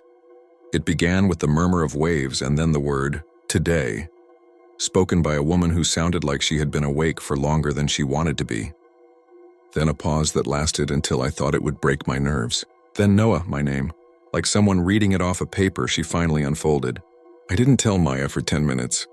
I watched the paint on the porch railing, chip like skin after a sunburn, and tried to figure out how I could have recorded something in my pocket while hearing my name in a cadence. That knew me. We planned to spend the next day on the water to shake it off. The ocean doesn't care about your stories. It makes its own. The wind had cleaned the sky. We took a cheap charter with a captain who wore sunglasses so reflective you could watch yourself try to be brave in them. He talked about Tarpon like they were a sports team that had wronged him. The boat slapped the chop, and for an hour, the only voices in my head belonged to gulls and Maya telling Leo he was bad at sunscreen. When we cut the engine near a sandbar, the silence felt like the moment you expect a chorus to start and it doesn't. You're quiet, Maya said, but gently. I told her about the today memo. She pulled my phone from my hand and scrolled, then shook her head. It must have been cached audio, she said. I've never heard a sentence try so hard to be normal. It wasn't my phone then, I said. It was my name. Leo opened a beer, looked at it as if it might answer something, then closed it again. Back on land, we avoided the cemetery, but it didn't avoid us. That afternoon, sitting in a cafe with a fan that squealed every 7th rotation, we heard laughter behind us that made all three of us stiffen. It wasn't loud. It wasn't taunting. It was the exact same little ripple of joy from the night before, and when I turned, there was no one within 10 feet who could have made it. The barista's face pinched like she'd bitten a lime. Out on the street, a ghost tour guide in a straw hat told a cluster of visitors about a kind couple who never agreed on anything until they did. And I had the thought that stories are like birds. We teach them to stay by, feeding them and then act shocked when they don't migrate. On our last evening, we felt ridiculous enough to go back and say goodbye like you might to hosts who tolerated you. We timed it to daylight. Alvarez was there, replacing a wilted bouquet with something less tired. He watched us approach and nodded like he'd been expecting us to apologize for a scuffed floor. We're leaving tomorrow, Maya said. We wanted to pay our respects. He pointed with his chin toward the east side. That way, he said. If you gotta. We followed his direction to a plot that looked like hundreds of others until you were close. One stone had a hairline crack that split a name the way a dispute cuts through a family. The other bore a date that predated a hurricane locals still used as a measure for other sorrows. There were small things, conch shells, a coin polished by too many thumbs, a tiny bottle with a faded ribbon that said strangers had tried to be kind. Leo hadn't brought anything to leave, so he took off his cheap beaded bracelet and looped it around a ceramic flower. It looked ridiculous and sincere. Thank you for letting us be ridiculous, Maya said half under her breath. And for a second I thought that would be the right ending. Humility and a promise to move on. I raised my phone because a part of me, the selfish part that wants to capture what it cannot keep, needed proof that we had meant well. I pressed record and held it in the space between the two stones, the little canyon of polished names and bad decisions. My heartbeat in the speaker sounded steadier than I felt. At first, there was nothing but the whoosh of a car on Francis Street and the chirp of a bird that had decided the cemetery was a safe playground. I kept waiting for the laugh, for the clever line, for my name to fall like a coin dropping into my palm. Instead, there was a quiet that felt like a door closing without malice. Then a man's voice, patient and almost amused, said, "She's right. You're leaving." A woman's voice filled in with a warmth that made my eyes sting. "And we're staying." The words made no threat. They sounded like a couple finishing each other's sentences the way people who have been married a long time do even after fury and grudges. I hit stop because I didn't want anything else. I didn't want to be invited to hear more. We walked back to the gate in a hush that wasn't afraid. Alvarez met us there, neither smiling nor stern. Some folks are busy because they were busy when they were breathing, he said like he was offering a weather report. Don't make work for them. Maya said, thank you, and he nodded at her braceletless wrist like he knew what we had left behind. As we stepped onto the sidewalk, he added, you'll be fine if you don't keep asking them to come along. It sounded like advice for more than one kind of adventure. We went to dinner. We watched the sky turn into a postcard and then into a dark that smelled like fruit and salt. We said brave, silly things about how we'd tell the story when we got home, how we'd leave out the parts that made us seem naive because that's what you do to be entertaining. I'm home now. The humidity here is different. The roosters are silent, replaced by the neighbor's dog that barks at the same ghost every night. I keep my phone face down. It doesn't matter. When the room is quiet enough, the laugh arrives like a minor key in a familiar song. Sometimes it's accompanied by the sound of a second inhale, that intimate wee that haunted me until I understood the simplest part. They weren't mocking us out of cruelty. They were practicing being together, the way you might hum under your breath because the person you love is cooking and the house smells like something good. Still once at 3:10 a.m., my screen lit with a memo I hadn't recorded.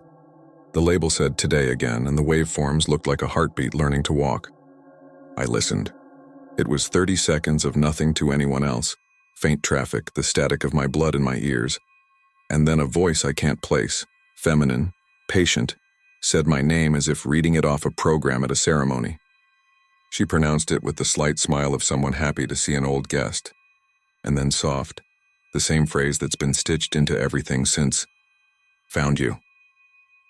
I want to say that I've handled it logically, that I turned off the phone and slept and woke to a regular day. And most mornings, that's true. Work, the familiar coffee shop, the ordinary idiot problems that insist on themselves. But once a week, sometimes less, sometimes more, I wake to find the bracelet Leo left wrapped around some object in my apartment. A lamp pole, my bike handle, the neck of a wine bottle, though I've never moved it from the bowl by the door.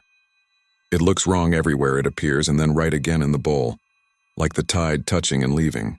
I tell myself it's a joke I don't remember telling. I tell myself people misplace things. I tell myself if I don't press record, nothing can follow me.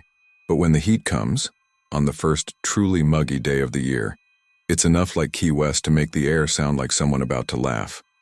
That's when I check my phone and see a memo with no time attached. I play it. It's always the same couple finishing each other's thoughts across a space too narrow for anyone else to fit. Sometimes he says content, we were busy. Sometimes she says kind, you should leave it be. And sometimes last night. For instance, what I hear isn't a laugh or a warning, but a single practical question, spoken in a tone that makes me feel like a guest again, standing at a gate that won't latch. Are you coming? The voice asks, not impatient, not eager.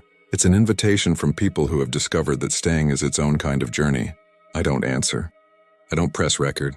I set my phone face down and wait in the dark for the sound that always comes a few seconds later. A gentle, private laugh, as if they've decided for me.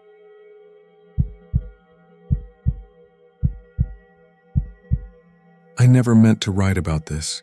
People at the cemetery trade stories the way mechanics trade jokes, and if you repeat one too many, you become that guy who spooks the summer hires for attention. I'm not that guy. I like quiet. I like things that start and stop when they're supposed to. That's why the sound of a golf cart at 2:11 a.m., coming from a hill no one had signed out to service, pulled at me like a thread I couldn't stop picking. I worked nights at Allegheny Cemetery in Pittsburgh, Lawrenceville side, with the river fog creeping up from the Allegheny and collecting in the hollows. If you've never been, it's not one of those cramped churchyard patches. It's huge rolling, with old maples and monuments that look like they were built to outlast the weather. My shift is mostly small things. Replacing flags that blew loose, clearing branches so the grounds look cared for when the joggers show up at sunrise, checking the fence along Butler Street because kids cut through after the bars. I sign out a cart from the maintenance shed, clip the keys to my belt, and I do the route my way. There's a laminated map with sections and names in a gray metal cabinet that squeaks. Nobody likes it but me. I like knowing where I am by numbers. That night was October cold, the kind that chews on your hands and sneaks down your collar. A light mist hung over the grass and made everything sound closer, like the air itself was leaning in.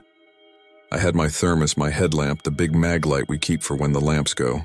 There's a buzzing orange sodium lamp outside the shed that makes the shadows look like bruises. I signed out Cartmer 4 at 10:07 p.m. Like always. Wrote branch sweep east slope in the book and set off. Around midnight I radioed Marlene, the supervisor on nights that week, to say the B-lot gate was chained but somebody had loosened the top loop. She grumbled that she'd talk to the day crew. I like Marlene. She's old school, keeps a pack of mints in her pocket and calls you kid even if you're 40. She's one of the three main people in this story. The other is Danny, my friend and sometimes partner when the schedule lines up. He calls me professor because I read grave inscriptions out loud when we pass like I'm giving a tour. He was off that night. His sister's kid had a fever, and he'd traded for the next day, so I was alone. When I say I heard a cart at 2:11, I'm not guessing. I looked at the clock on the radio because I remember thinking, who else is out here after 2? The sound came thin through the fog, the high electric whir that all of ours make, with that little rattle from gravel under the tires. No engine noise, just the steady wind-up and soft hiss. It wasn't near the sheds.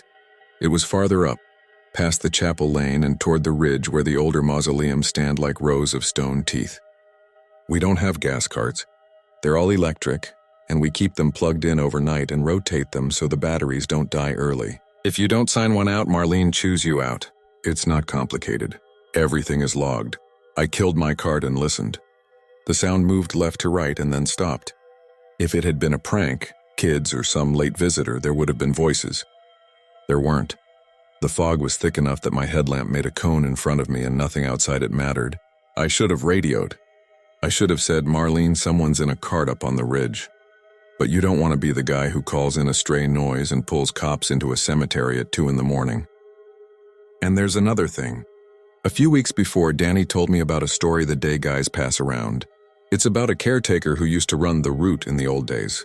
No paperwork, no radio, just his keys and a thermos and a whistle. They say he drove the same loop every night for 20 years, then died doing it. Heart attack, maybe. Some say he fell asleep and rolled into a monument. Some say he finished the route, parked the cart, and laid his head down on the steering wheel like it was a pillow. You know how stories are. I don't collect them, but I don't throw them out either. They stick in a corner of your brain and you don't notice until they move. I parked my cart at the turn by section 12 and started on foot. The grass was wet enough that my boots made that stiff, syrupy sound with each step. A motion sensor light flicked on near the small maintenance outpost by the lower road, and I flinched like a cat. Then I was mad at myself for flinching. The fog was thin in spots and I could make out lantern-shaped markers on the ends of old plots, and the way the dew clung to the carved letters on a granite family name. I don't like to say whose names. I don't know if the families would mind it, but I recognized them. That's part of working here. You build a map in your head that's made of letters. The whir came again, a quick burst like someone tapping the accelerator and letting it go. Then it was quiet. I raised the maglite and cut the beam. Right then I would have believed anything. A deer stepping onto the road would have fit the sound, or a tired worker doing a last loop, or even some neighbor from the houses along Penn Avenue taking a shortcut on a stolen cart. I didn't get a chance to decide what I believed. A white shape slid across the far edge of my light and vanished behind the shrubs that line the path they call the caretaker's route. We don't use that name officially. It's just a thing the older guys say. It's a narrow service route that loops from the gatehouse up past the memorials and back around the ridgeline, with a tight right turn by the old receiving vault where the pavement buckles from roots. People like things with names. It makes them easier to talk about. I followed because that's what you do when something is out of place in your place. You set it back. The caretaker's route is quiet even in daylight. At night it felt like walking the inside of a held breath. There are little plaques where storms took down trees, a date, a species. My beam found one. Sugar maple, 1998. The fog pooled low near the ground and left the air clear at chest height. So every few steps my light turned a patch of mist into a flat white wall and then it dissolved. And I had that weird sense you get in snow where distance is a suggestion. The whir came again and this time it wasn't ahead. It was behind me. I turned so fast my boot slid. The beam saw nothing, then a silver brief glance off something smooth, then more nothing. I held my breath and listened the way you listen for your name in a crowded room. The second hand in my head clicked. Far down the slope, a siren pulsed and faded. Might have been someone on Butler Street. I looked at the ground. Golf carts leave a neat double line in wet grass. You learn to read where someone cut a corner or tried to avoid a puddle. I found 2 new tracks that weren't there an hour before, slanting across the path and ending at the gravel. They looked wrong, not more than wrong, just old. The edges weren't crisp. The shallow centers had no fresh gravel kicked into them. It was like seeing a footprint that somehow dried before it was made. I touched the track with my glove and came up with wet fingers. The cold bit me even through the fabric. You're out late. A voice behind me said it. I didn't jump. It wasn't a shout. It had the careful kindness of someone who doesn't want to startle you. I turned and lifted my light, then dropped it low so it didn't hit his eyes. A man stood where the path widened by the old vault. He had on a canvas jacket with a collar that had seen 1,000 zippers and a hat with the cemetery's faded crest.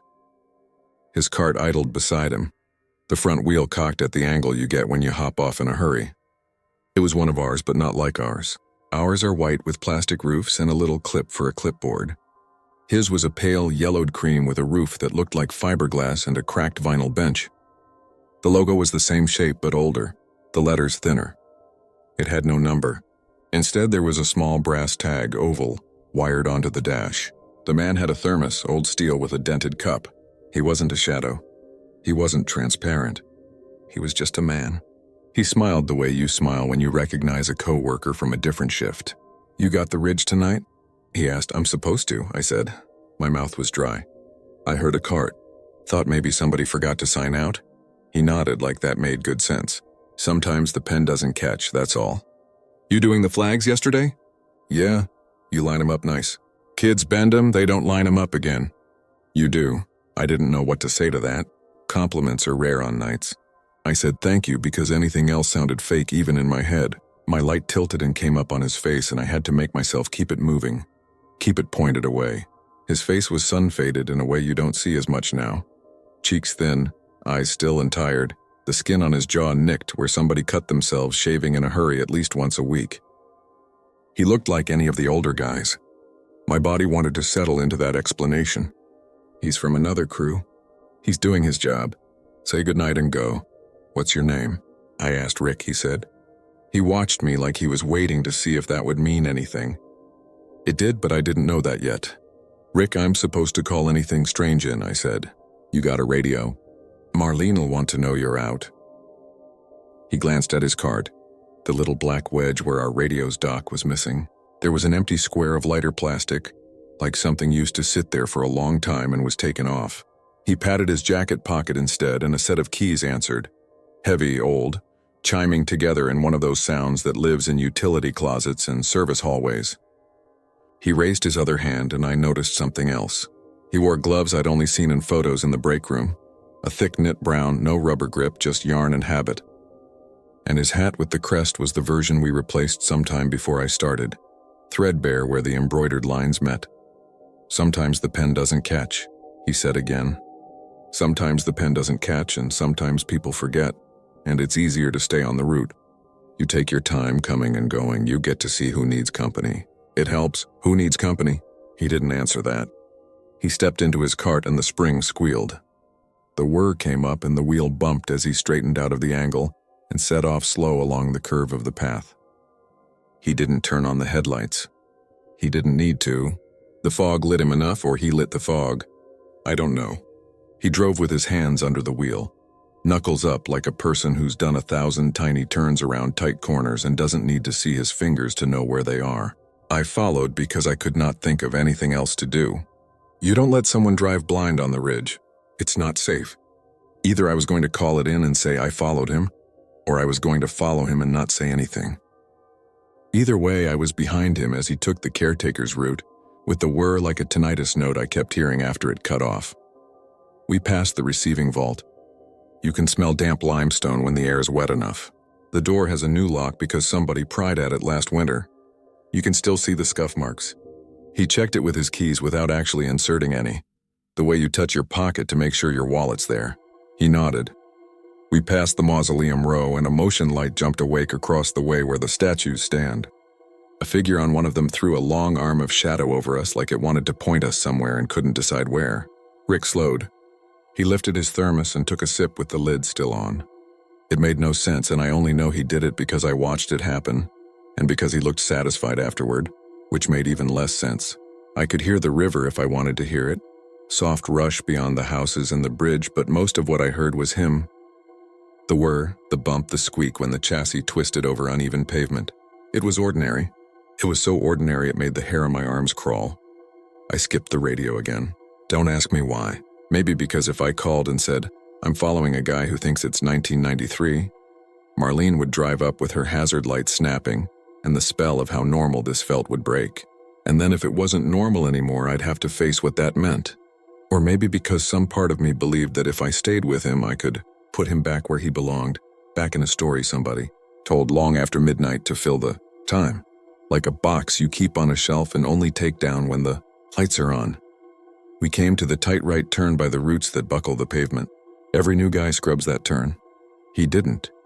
He leaned his shoulder into the wheel and let the rear tire bump the edge of the dirt and come back like he'd done it in rain and snow and leaf droppings and once, maybe in a tight red sunset with a funeral line stretched long down below. He pulled up at the bench where the old woman sits some mornings. The one with the wool coat even in May. I've never asked her who she's visiting. That feels rude. He stopped. The cart sighed as its whir bled off to nothing. He looked at the bench, not at me. He said, "Her boy died young, but she sings to him in Russian so he isn't lonely." And then he set his thermos on the seat and rubbed his palms together like heat could happen if he asked nicely. "How do you know that?" I said. It came out too sharp. He turned then and his eyes were not tired anymore. They were so awake I felt like I had fallen asleep without noticing, and he was the one who had to nudge me. "The route is a loop," he said. "You take it long enough and you can see ahead and behind at once. That's why people hate it. They think it's about grass and stones. It's not. It's a circle. It's the same people getting in and out of cars, wearing out the same footpaths. You watch long enough, you know what fits where." He searched my face like I had the answer to a question I hadn't heard. "Do you know my bench?" He asked. "No, you would. If you stayed long enough," he pulled back onto the path. I followed again and I let the distance grow because I had to. Something about him was wrong in a way that didn't put teeth in my throat. It put a weight on my chest like a blanket used on calm horses.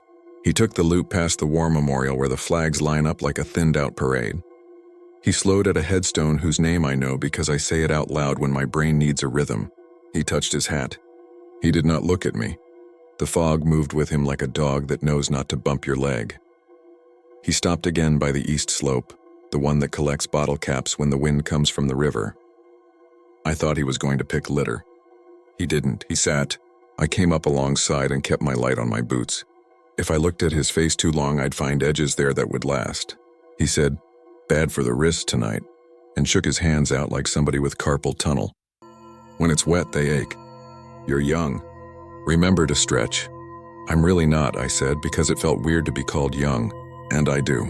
He nodded like I'd said the right thing. "Marlene's on?" he asked. "Yes." "Tell her not to worry about the book. Sometimes the pen doesn't catch," I said. "What year do you think it is?" He smiled then. The way you smile when you hear an old song from a room you didn't expect to have a radio. "Sometimes the pen doesn't catch," he said, and his voice was softer and the fog ate the edges of the words. "Sometimes the route still needs riding after you can't feel the wheel."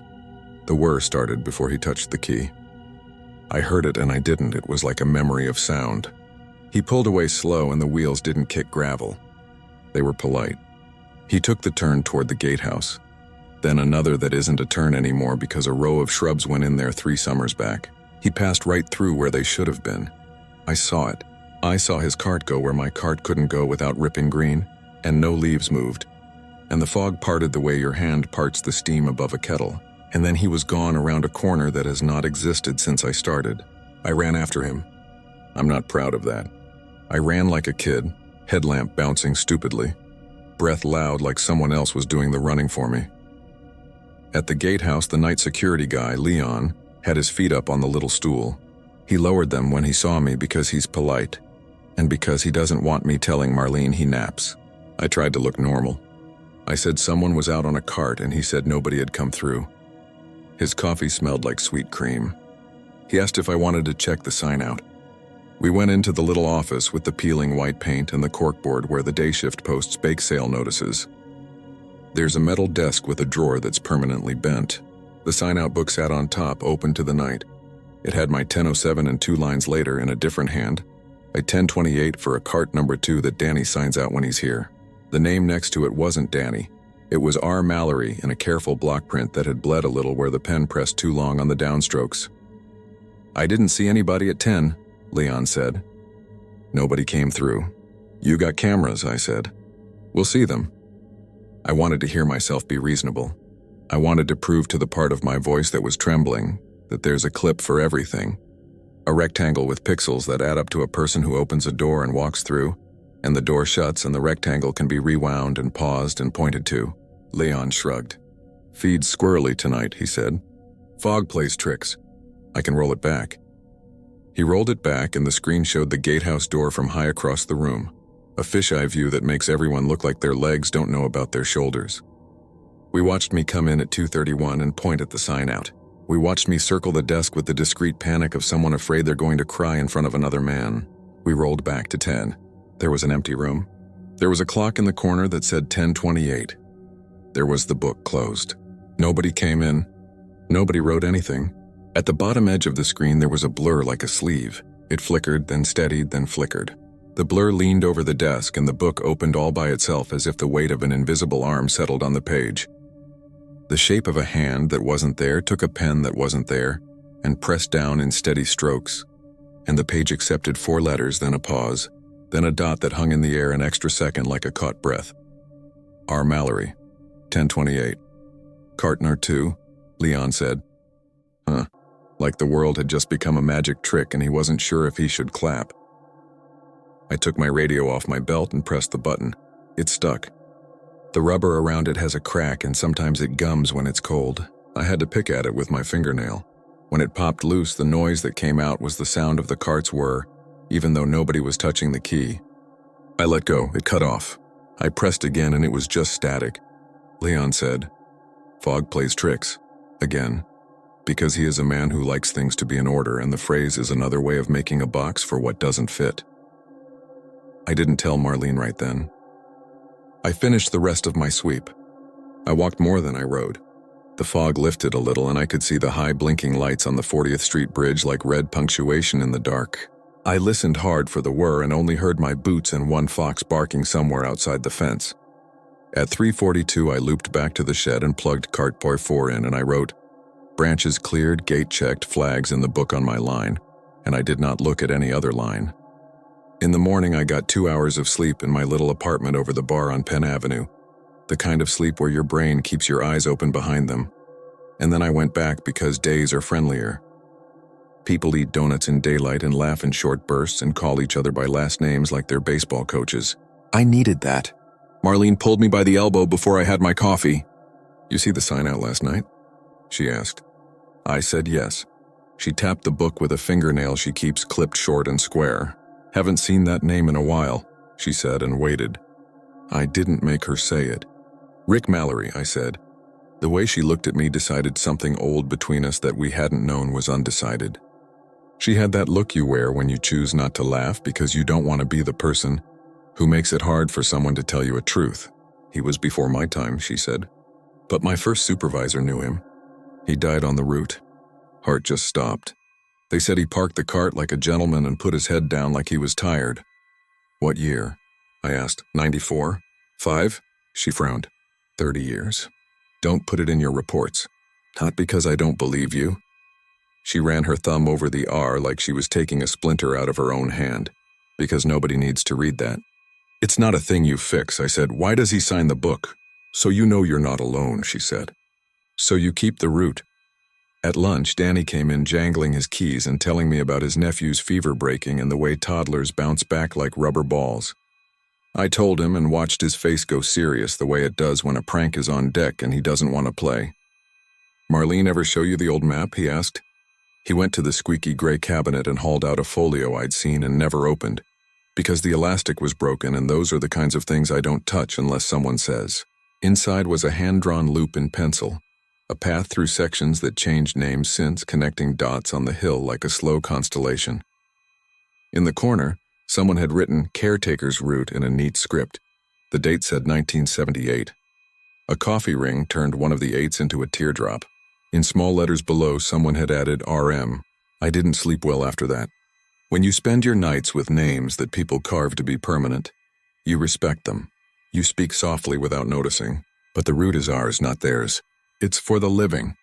It's for the little stupid things. Straightening flags, taking glass off stones, making sure the ancient woman with the wool coat has a bench that's not slick with algae. That day, the route stretched long in my head like a rubber band I'd overpulled. And every time I shut my eyes, I saw a brass oval tag on a dash with a loop of wire through it and no number. 2 nights later, fog again. Thinner, but still enough that the lamps had halos.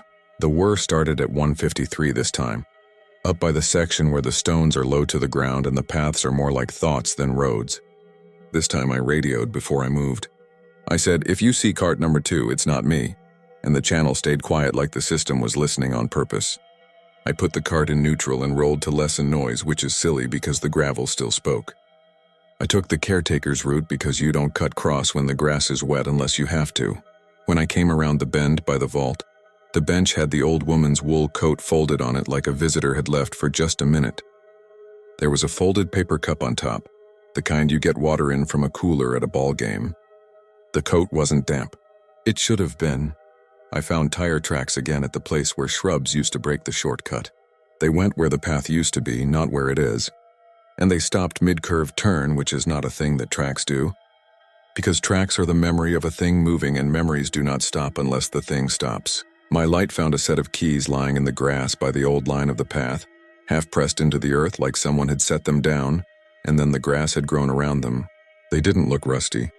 The fob was leather, cracked, stamped with the crest we don't use. The ring had a small brass oval wired to it, hand-stamped letters that read, "Root." I didn't touch them. I wanted to. The way you want to touch an animal that's not yours. I didn't because I heard the whir right behind me like a breath on bone. I turned and Rick stood beside his cart without the politeness to make a sound. That angered me more than fear. It's a workplace.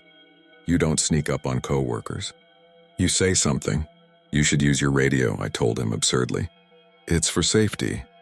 Sometimes the pen doesn't catch, he said, and his voice had a roughness to it this time like the fog scraped it. You don't have to keep doing it, I said. Whatever this is, you can rest. He looked past me down the old bend of the route at the part that doesn't exist anymore except in someone's pencil. The light from my headlamp put a thin seam at the edge of his jacket. You could see the canvas threads. You could see the place where a patch had been sewn on and taken off again. He said someone has to ride it, and it was not pride. It was not duty. It was the sad obvious of a thing that's fallen into a groove and worn its way there so long there's no other way to stand. You don't have to be someone, I said. I'm here. He nodded a little. For now, he said.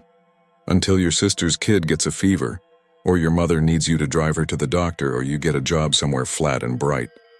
You'll go. They always do. I've been here 7 years, and one night you will not be, he said gently. There was no malice in it. There was a kindness that made me hate him a little because kindness has weight. He reached down and picked up the keys I hadn't touched. He held them out to me with both hands like you offer bread to someone you want to stay. The route is a loop, he said. Keys make a loop too. Round and round. Somebody should keep them. I shouldn't have taken them. I know that. People say not to take things given to you by a story, but he wasn't a story then. He was a man and he was tired, and he was asking me to help him go home by holding a ring of metal. I took them, and they were warm even though the night was cold. And for a second the whir in the air quieted, the way a refrigerator hum goes silent, and the kitchen sounds bigger without it. Rick looked at my hands like he was memorizing them. Marlene will know, he said. Tell her the pen caught. Will you come back? I asked because if he was going to be gone, I wanted to know if I was supposed to be sad or grateful. The loop comes back, he said. He stepped into his cart, and this time when he sat, the vinyl didn't creak. It made no sound at all.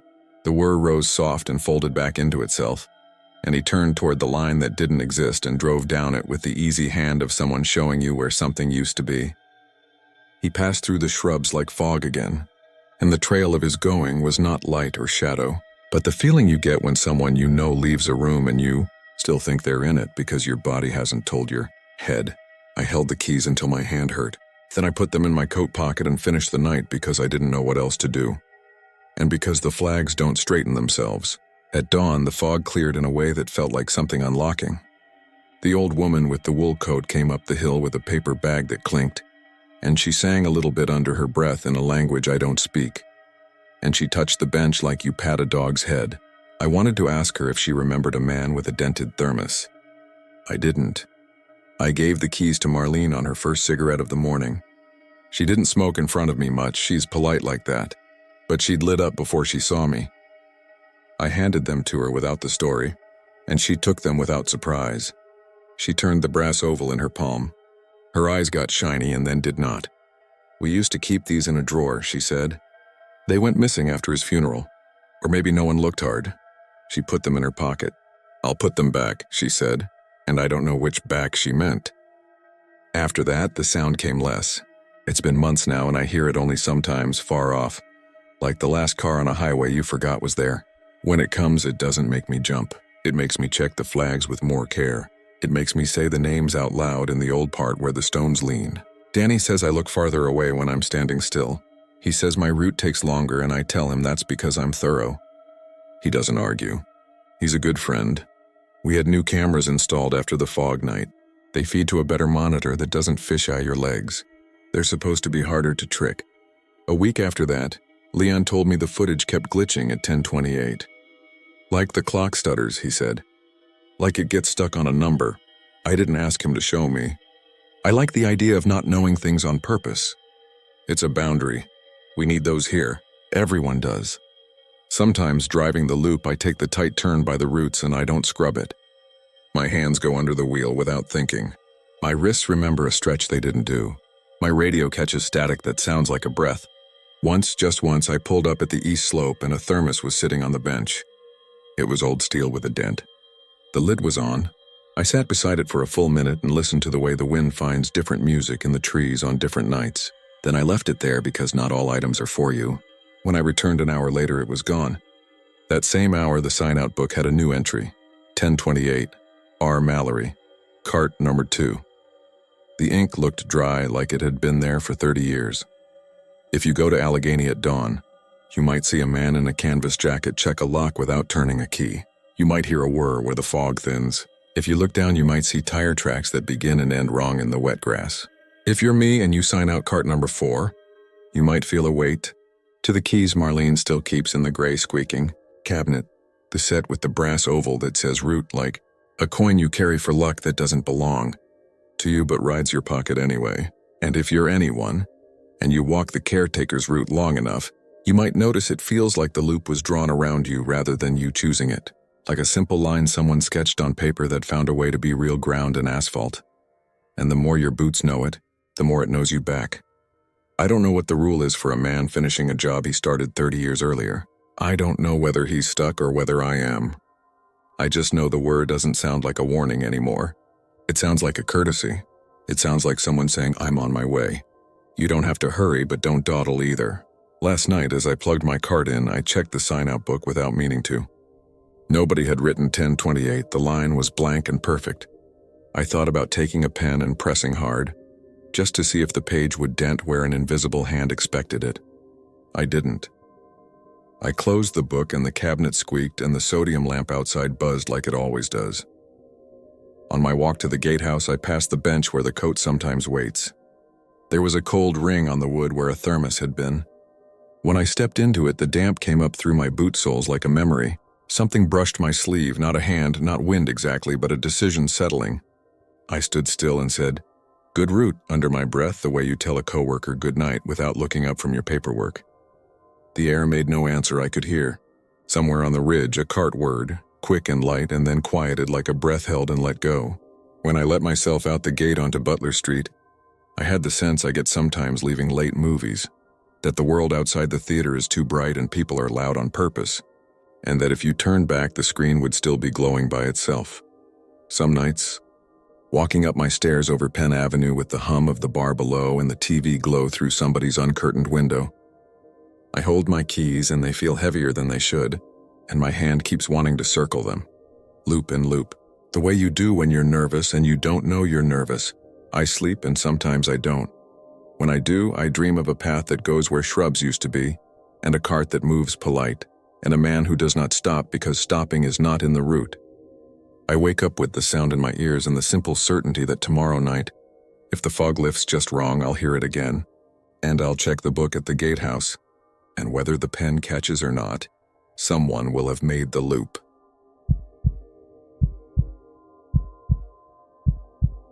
I'm not posting this for attention or sympathy. I just need someone to tell me if what I saw has a name, or if it's one of those things you carry alone until it eats a hole through you. I work as a visiting nurse in Seattle. Most of my days are ordinary.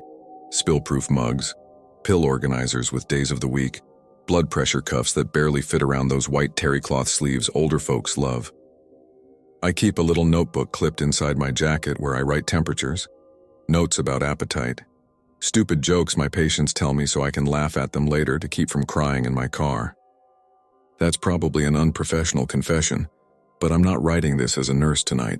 I'm writing this as the person who lit a candle and, for a few minutes, I wish I could take back. Watch the city fold itself into a dark hallway around me. It started with a simple errand, one I gave myself. A year to the day after we lost a patient I'd grown fond of. Her name was Helen. She lived in a Craftsman on a sloped street above Madison with a stubborn hydrangea that refused to bloom the same color twice. She had this way of thanking you that made you feel useful. Not special, useful. She used to keep her late husband's lantern on the mantel, an old brass thing with a hurricane glass, and she'd polish it while I checked her medications. He used to carry it when we camped at Deception Pass, she'd say. No one gets lost when the light knows your name. That was the sort of line that made it into my little jacket notebook. When she started to slip in and out of that gray zone where breath is a coin toss, I'd set the notebook aside and sit with her until the night nurse came. She died in the early morning, when the city is mostly the hiss of sprinklers and the occasional bus sighing at a curb. I remember that detail because I was driving home when the call came. My supervisor, Maya, told me gently, and I pulled into a lot by Volunteer Park and cried for 5 minutes. Then I texted my coworker, Jenna, because she's the one who always answers. A year later, on the anniversary, I got off my last visit early. My last patient lives on Capitol Hill, and I'd parked near Lakeview Cemetery. It wasn't planned. I just started walking. The weather had turned that particular Seattle kind of October. Air like wet paper, not quite rain but clingy, a film over your hair. The cemetery gate creaked even though I tried to catch it. There were joggers on the path above, a couple arguing in soft voices near the entrance about whether to bring a dog to a funeral. Life pushed at the edges. In the center, everything was quiet and clipped. The lamps along the lane hadn't come on yet, but the sky had already decided on evening. I had one of those little tea lights in my pocket. I carry them sometimes for home visits. Patience like a bit of ritual. It helps even if you think it shouldn't. I found Helen's name by memory. She'd been cremated, but her family placed a simple plaque near the old trees. I think they chose the spot because you can see the city if you stand on the toes of the hill. Gray buildings stacked like books, a strip of lake that catches whatever light there is. I crouched by the plaque, brushed away a small line of cedar needles with the side of my hand, and set the tea light on the stone edge. I used the cheap lighter I keep for stubborn stove pilots, and the little flame trembled once and took. There was enough wind to make it breathe. I'd written my name on a piece of surgical tape stuck to the tea light's aluminum cup. It was habit. My supplies are mine until I leave them with someone who needs them. And I label everything without thinking. Ray? It said in blue ballpoint, my handwriting slanted because I'd scribbled it in the car. As soon as I saw my name there, I felt a little silly for making this about me, and I almost peeled the tape off, but the glue had sunk into the metal. I decided the universe could handle one bit of selfishness. I tucked my hands in my jacket and breathed, and I told her out loud that I still missed that laugh of hers when she made fun of the hospital commercials. That's when the first other light blinked on, maybe 20 feet away. It wasn't a lantern yet, just an ember really, like someone cupped their hand over a match. I figured it was someone else, another family, and I was about to stand and give them privacy when another flame started on the opposite side, then two more farther back. It felt choreographed, which sounds dramatic. But if you've ever watched a neighborhood turn on its porch lights at dusk, you know the rhythm. Something else lit, then another. My first stupid thought was that the cemetery had installed new pathway lights, but these were scattered in the wrong places. Two at the base of an angel statue, one tucked near a small child's headstone with carved lambs, three in a row beside a granite bench where someone had left a thermos and a newspaper folded to the weather page. I told myself what all nurses tell themselves when something doesn't fit the symptoms. Check. Don't jump. I walked toward the nearest one, which sat on a polished rectangle that bore a family name I didn't know. It wasn't a tea light like mine. It was a small glass lantern, the kind you'd set on a porch in summer. Brass cap, little star cutouts. Inside, a candle stuttered. On the handle, a white strip of tape fluttered in the damp air. It was surgical tape, and someone had written in blue ballpoint slanted the way I slant. Ray. I put my hand out and stopped before touching. Maybe it was a trick of the light.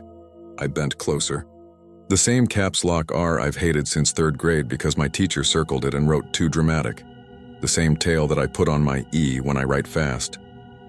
I looked over my shoulder like there was a camera crew behind me, like I was on a show and they were about to jump out and laugh. The cemetery was what it always is at dusk. Wind through high branches, the wet squeak of my shoes when I shifted. A quiet cough from the couple near the gate who were now walking down the lane holding hands as if the argument had been shelved. I backed away. Another lantern to my left flared a little brighter, like it had been waiting for me to notice. I crossed to it, slower this time. It had the same tape. Ray. I didn't breathe for a second, afraid to fog the glass and make it seem like my imagination had painted the letters on. I followed the curve of the lane, and the cemetery opened like a palm, each finger a path with stones like knuckles rising. And I saw more lanterns, dozens, scattered across both the older section with the names that sounded like streets and the newer stones with laser-etched photographs of people smiling, forever. It took me too long to realize they formed a shape. I stepped back as far as the path allowed, careful not to put my foot in the mud under a mossy curb. From the slight rise, the lanterns drew a line that curved and then doubled back. It was almost an arrow, but the tail fanned wider like a lanternfish's fin in a biology textbook. The point lined up with what looked like a dark seam between 2 rows of graves. I followed it because not following felt worse. On the walk, I called Jenna. It wasn't panic. It was protocol. She answers. Hey, she said. I could hear the radio in her kitchen. The public radio host who talks like molasses. You off? I'm at Lakeview, I said. I did something stupid. I lit a candle for Helen. Saying her name cleared me a little. That's not stupid. That's sweet. There are these lanterns, I said, and they have my name on them. She laughed in a kind way. They probably bought tape in bulk. Jenna, I said, and put the tremor of my voice into the syllables. It's my handwriting. She was quiet then, and I could hear her phone shifting. Okay. Are you having a low blood sugar thing? Did you eat since lunch? I'm fine, I lied. Just stay with me. I kept her in my ear while I walked, naming what I saw the way we do in training when we cross-check each other. Bench, wet leaves, statue, lantern on the right with tape, lantern on the left without, no, wait, tape under the handle. Ray again. My breath made little clouds. The air smelled like fur sap and the sharp bleach of my own sanitizer. I realized I'd been squeezing the tiny bottle in my pocket like a stress ball. The seam I'd seen was a narrow maintenance road that dipped behind a hedge. The lanterns drew their fishbone line straight across it. Past the hedge, the ground sloped into a quieter, slightly lower portion that I didn't remember. It felt set back like a room behind another room. I think they put newer plots there, or maybe they hold ones for people who like the view. The city felt far even though a siren moaned somewhere and the chug of a bus drifted up and around like a memory of conversation. Describe where you are, Jenna said. Voice steady. Lower section, I said. Hedge with a break. There's a big cedar with a broken limb. Stay on the path. Don't step on anything, you know? I know, I said, and my foot already hovered over a small flat stone I hadn't seen. I corrected it in the air like I was dancing. There at the very point of the arrow, a lantern burned brighter. I think it was because the glass was cleaner than the others. It sat on the ground in front of a small, temporary plastic marker, the kind they use until the real stone is carved. The plastic peeked out of the soil like a placeholder in a library book. The name slot was empty. The date lines were empty. But there, stuck to the plastic frame, a piece of tape with my name on it. Ray. It was crooked. I always put tape crooked when I'm in a hurry. My heartbeat crawled up into my throat. Someone's messing with me, I said, but I couldn't find anyone in the watery light. The hedge blocked the gate. The path behind me was empty. The slope down to the fence and the road below held only grass and stones and a crow hopping sideways like it was trying to decide if I was about to feed it. Ray, Jenna said, where exactly are you? Can you send me a location? I looked at my phone and saw the little blue dot stubbornly hovering, unsure, like it couldn't decide what to do with elevations. I thumbed a pin and sent it. The phone lagged, churned, and then showed that little delivered check. The lantern in front of the plastic marker gave a sharp pop, the sound of wax spitting. I flinched. The flame licked higher, for a second tall as a match, then sank again. Something in the ground caught my eye. At the base of the marker, the soil had been disturbed and then rained on. It had the look of a child's sandcastle after an evening, edges slumped, the impression of fingers lost. But in the mess of it, lines crossed. I crouched without thinking and touched one with my index finger, the way you touch something you're already afraid of. It wasn't scratches from an animal or shovel. It was letters traced by a finger. I swiped at the edge and felt grit under my nail. Late afternoon dimmed another degree, like someone holding their hand over the sky. I leaned closer, close enough, that my breath fogged the little lantern glass and a smudge of warm cloud kissed the inside and went away. The letters I'd seen spelled a name, but they were only the first three, like whoever made them had been interrupted. R-A-E. And then a swerve that might have been the start of an L, except I don't have an L in my name. I thought, stupidly, that someone had been about to write Ray Lynn, and I laughed to myself because only my grandmother used that double name, and she lived 2 states away and hated cemeteries. The ground shifted under my foot. Not a collapse. The subtle give you feel when you stand on an old sponge. I stood quickly. My vision did that grainy television thing it does when I stand too fast. I braced my hand on the marker. It leaned a hair and then settled. My hand left a print on the side, damp and perfect. There's a philosophy in nursing that you narrate your way out of fear, keep doing and saying. So I said to Jenna, okay, enough. I'm going to gather these up so whoever is doing this can come find me, and we can be adults about it. Do not take anything, she said, a new edge in her voice. This is a cemetery. You just don't. I resigned myself to leaving them, but I at least wanted proof. I took pictures, 3 in a row, so if my phone tried to outsmart me with some correction filter, I'd have at least one honest angle. In each one, the tape read, R.A., my messy knot of handwriting the same. When I zoomed in, I could see the micro scratches from my pen's cheap tip. My scalp tingled in a way that felt exactly like static under a winter hat. I moved back toward the path, palms open. The lanterns didn't go out. They weren't ever all blazing. If I looked straight at one, another at the edge would dim, the way a nightlight seems less when you face it. But the pattern stayed. It was a spine down into the lower section, each little vertebra saying my name. When I passed the statue with the angel whose face had worn into a kind of polite mask, I stopped and looked up, because there's a part of me that was raised on stories where you have to say something to set a spirit down. I said, I'm sorry. I said, if this is Helen, I loved you. I said, no one gets lost when the light knows your name. The wind rose and brought with it the smell of someone's laundry from the houses down the hill, softener, warm and human. I was crying, I realized, not huge sobs, but the steady leak a body does when the mind has given up on making sense. I wiped my face with the inside of my jacket sleeve, which left the faint medicine smell under my nose. Near the gate, a groundskeeper was wrestling a wheelbarrow. He was older than me by a couple of decades and wore a baseball cap with the bill blanched by sun. I must have looked ridiculous, breathless with tears and phone clenched like a talisman, because he straightened and watched me approach. You all right? He asked. His voice was practical. He looked like the kind of person who fixed things because no one else bothered. "Do you have lights out there?" I asked and immediately heard how weird it sounded. "Street lamps," he said, gesturing toward the lane. "No," I said.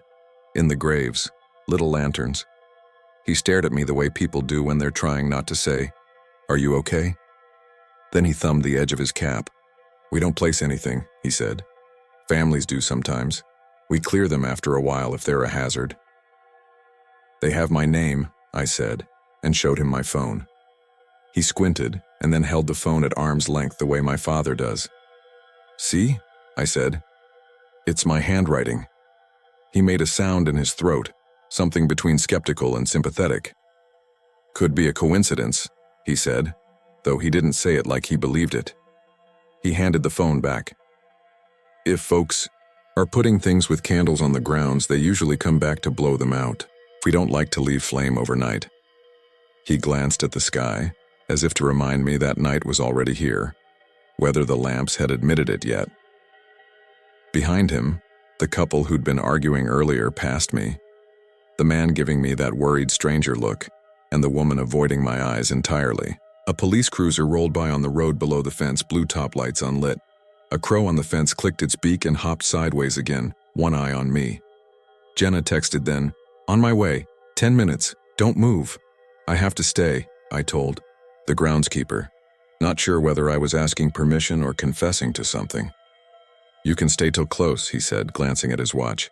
"Then we lock the gate. You'll have to go out the lower exit if you take too long." "Okay," I said, because yes, worked better than explaining.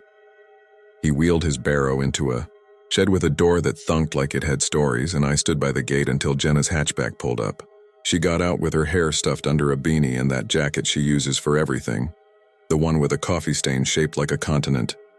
Her eyes did a quick scan of me head to toe as if checking for blood or broken things.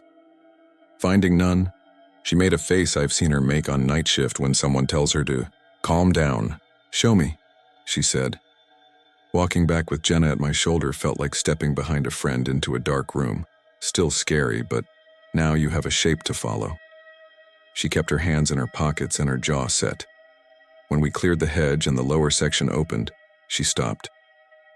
I felt the moment her breath caught, not a gasp, more like a brake gently pressed.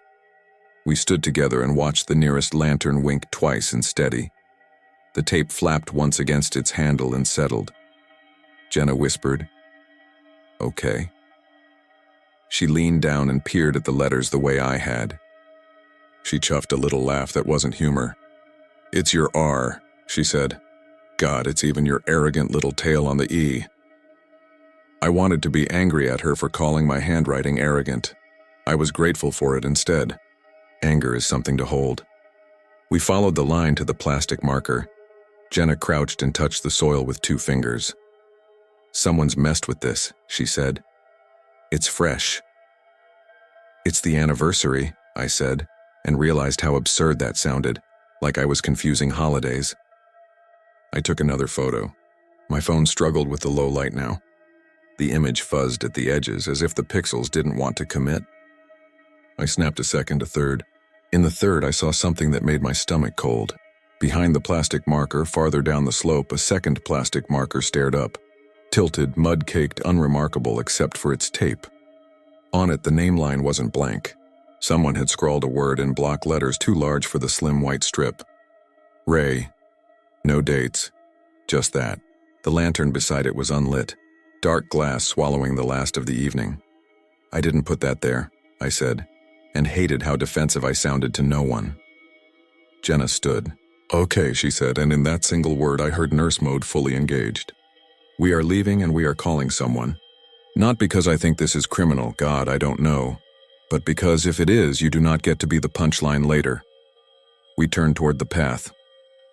The lanterns didn't flicker out dramatically. They kept their little heartbeats. The groundskeeper had reappeared near the gate, talking to a woman I didn't know who wore a floral raincoat. The gate itself, I noticed, was half closed now. The sky had finally admitted night. The lamps along the lane buzzed into their weak yellow, making the grass look like a carpet in a dated hotel.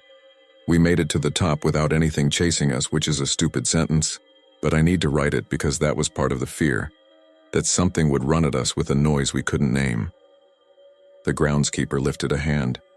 "We're closing," he said, and then his eyes went to my face and softened. "You can come back tomorrow," he added, like a parent. Outside the gate, my car looked relieved to see me. Jenna leaned on the passenger door and then slid in. "Cops?" she said and dialed before I answered. The dispatcher's questions were routine. I found myself saying mundane phrases that felt obscene after what I'd seen. "Yes, we're safe," and no one is following us, and no weapons. When a patrol car swung by, no lights, just the crank of the engine. The officer who stepped out was younger than me. He listened, took our names, stood with his pen hovering over his notebook like he'd underestimated the assignment. We walked him to the hedge and into the lower section. He shined his flashlight and said, "Huh," without elaboration. He crouched by the first plastic marker, and somehow the beam of his light made the tape's texture look like skin. He peeled at the corner of one piece gingerly, as if afraid he'd receive a shock. The tape came free reluctantly and left a gummy residue. He stuck it to the edge of his notebook like it had to be filed. "We'll make a report," he said. "Sometimes people do weird memorial things." He didn't know how to phrase it without sounding ghoulish. "Do you have any reason to believe someone's targeting you, ma'am?" "Yes," I said, and then hearing myself, "No, I don't know." I thought about the son of a patient who blamed me when his mother's antibiotics made her sick before they made her well. I thought about the neighbor who told me once, while I carried groceries in for his friend, that angels like you always have a catch.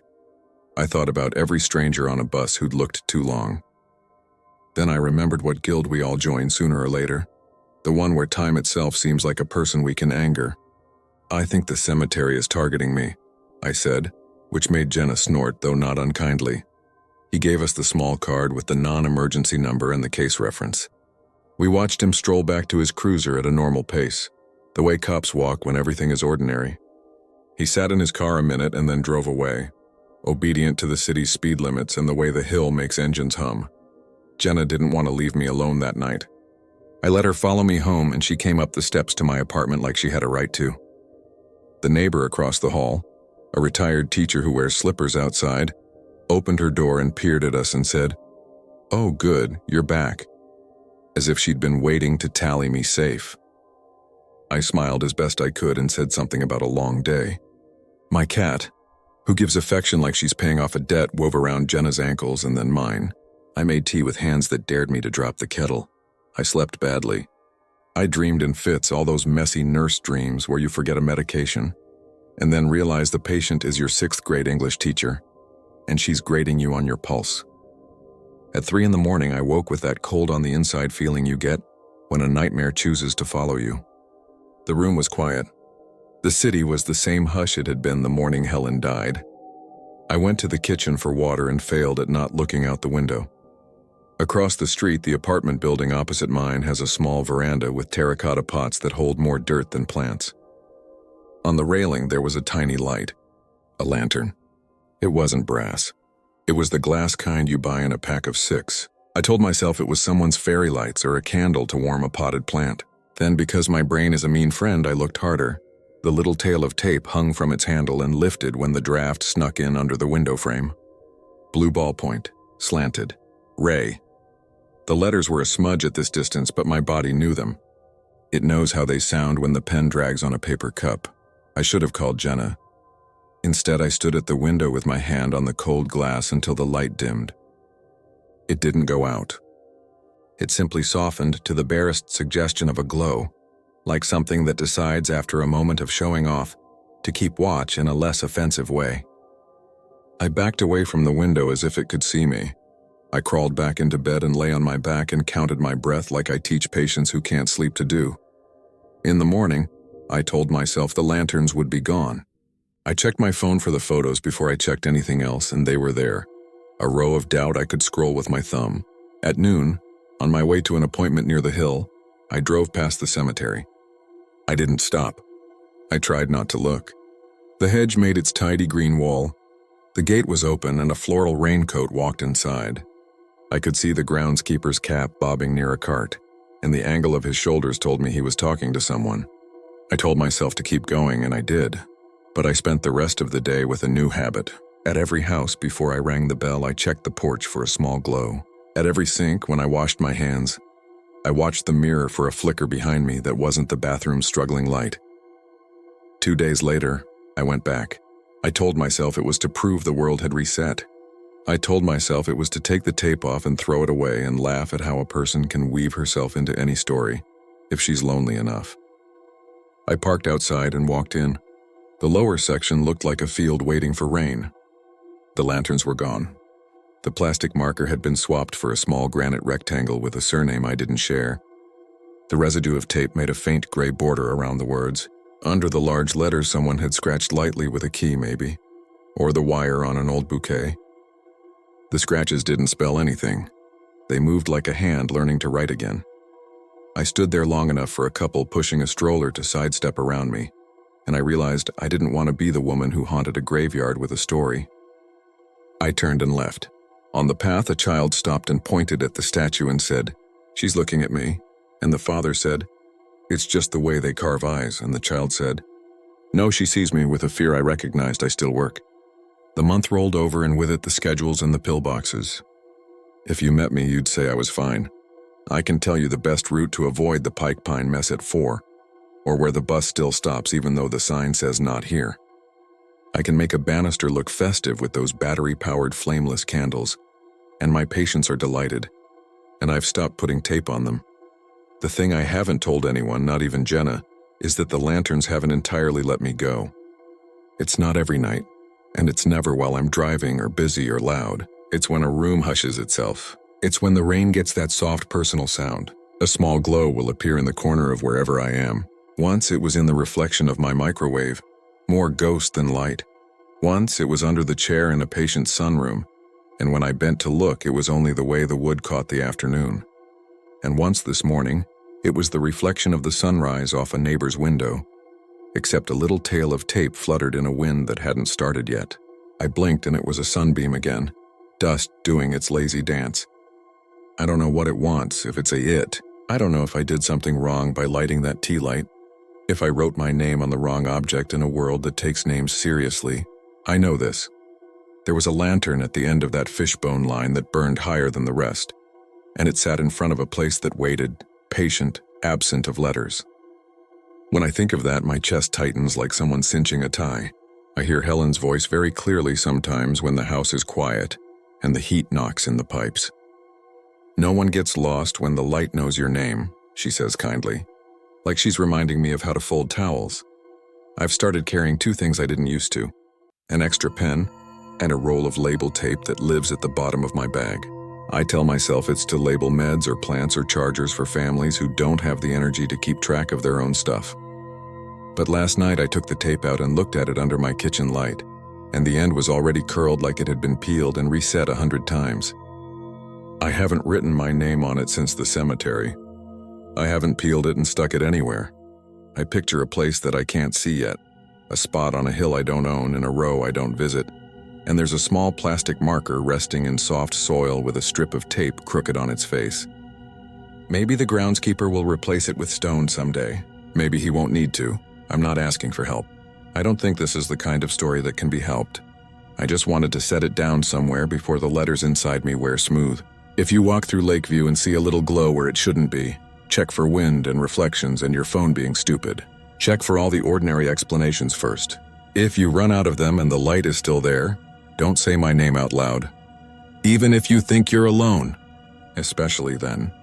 And if you find a small piece of surgical tape on the ground, white, sticky with a ghost of blue ink and a slanted R, please leave it where it lies. The light already knows who it belongs to.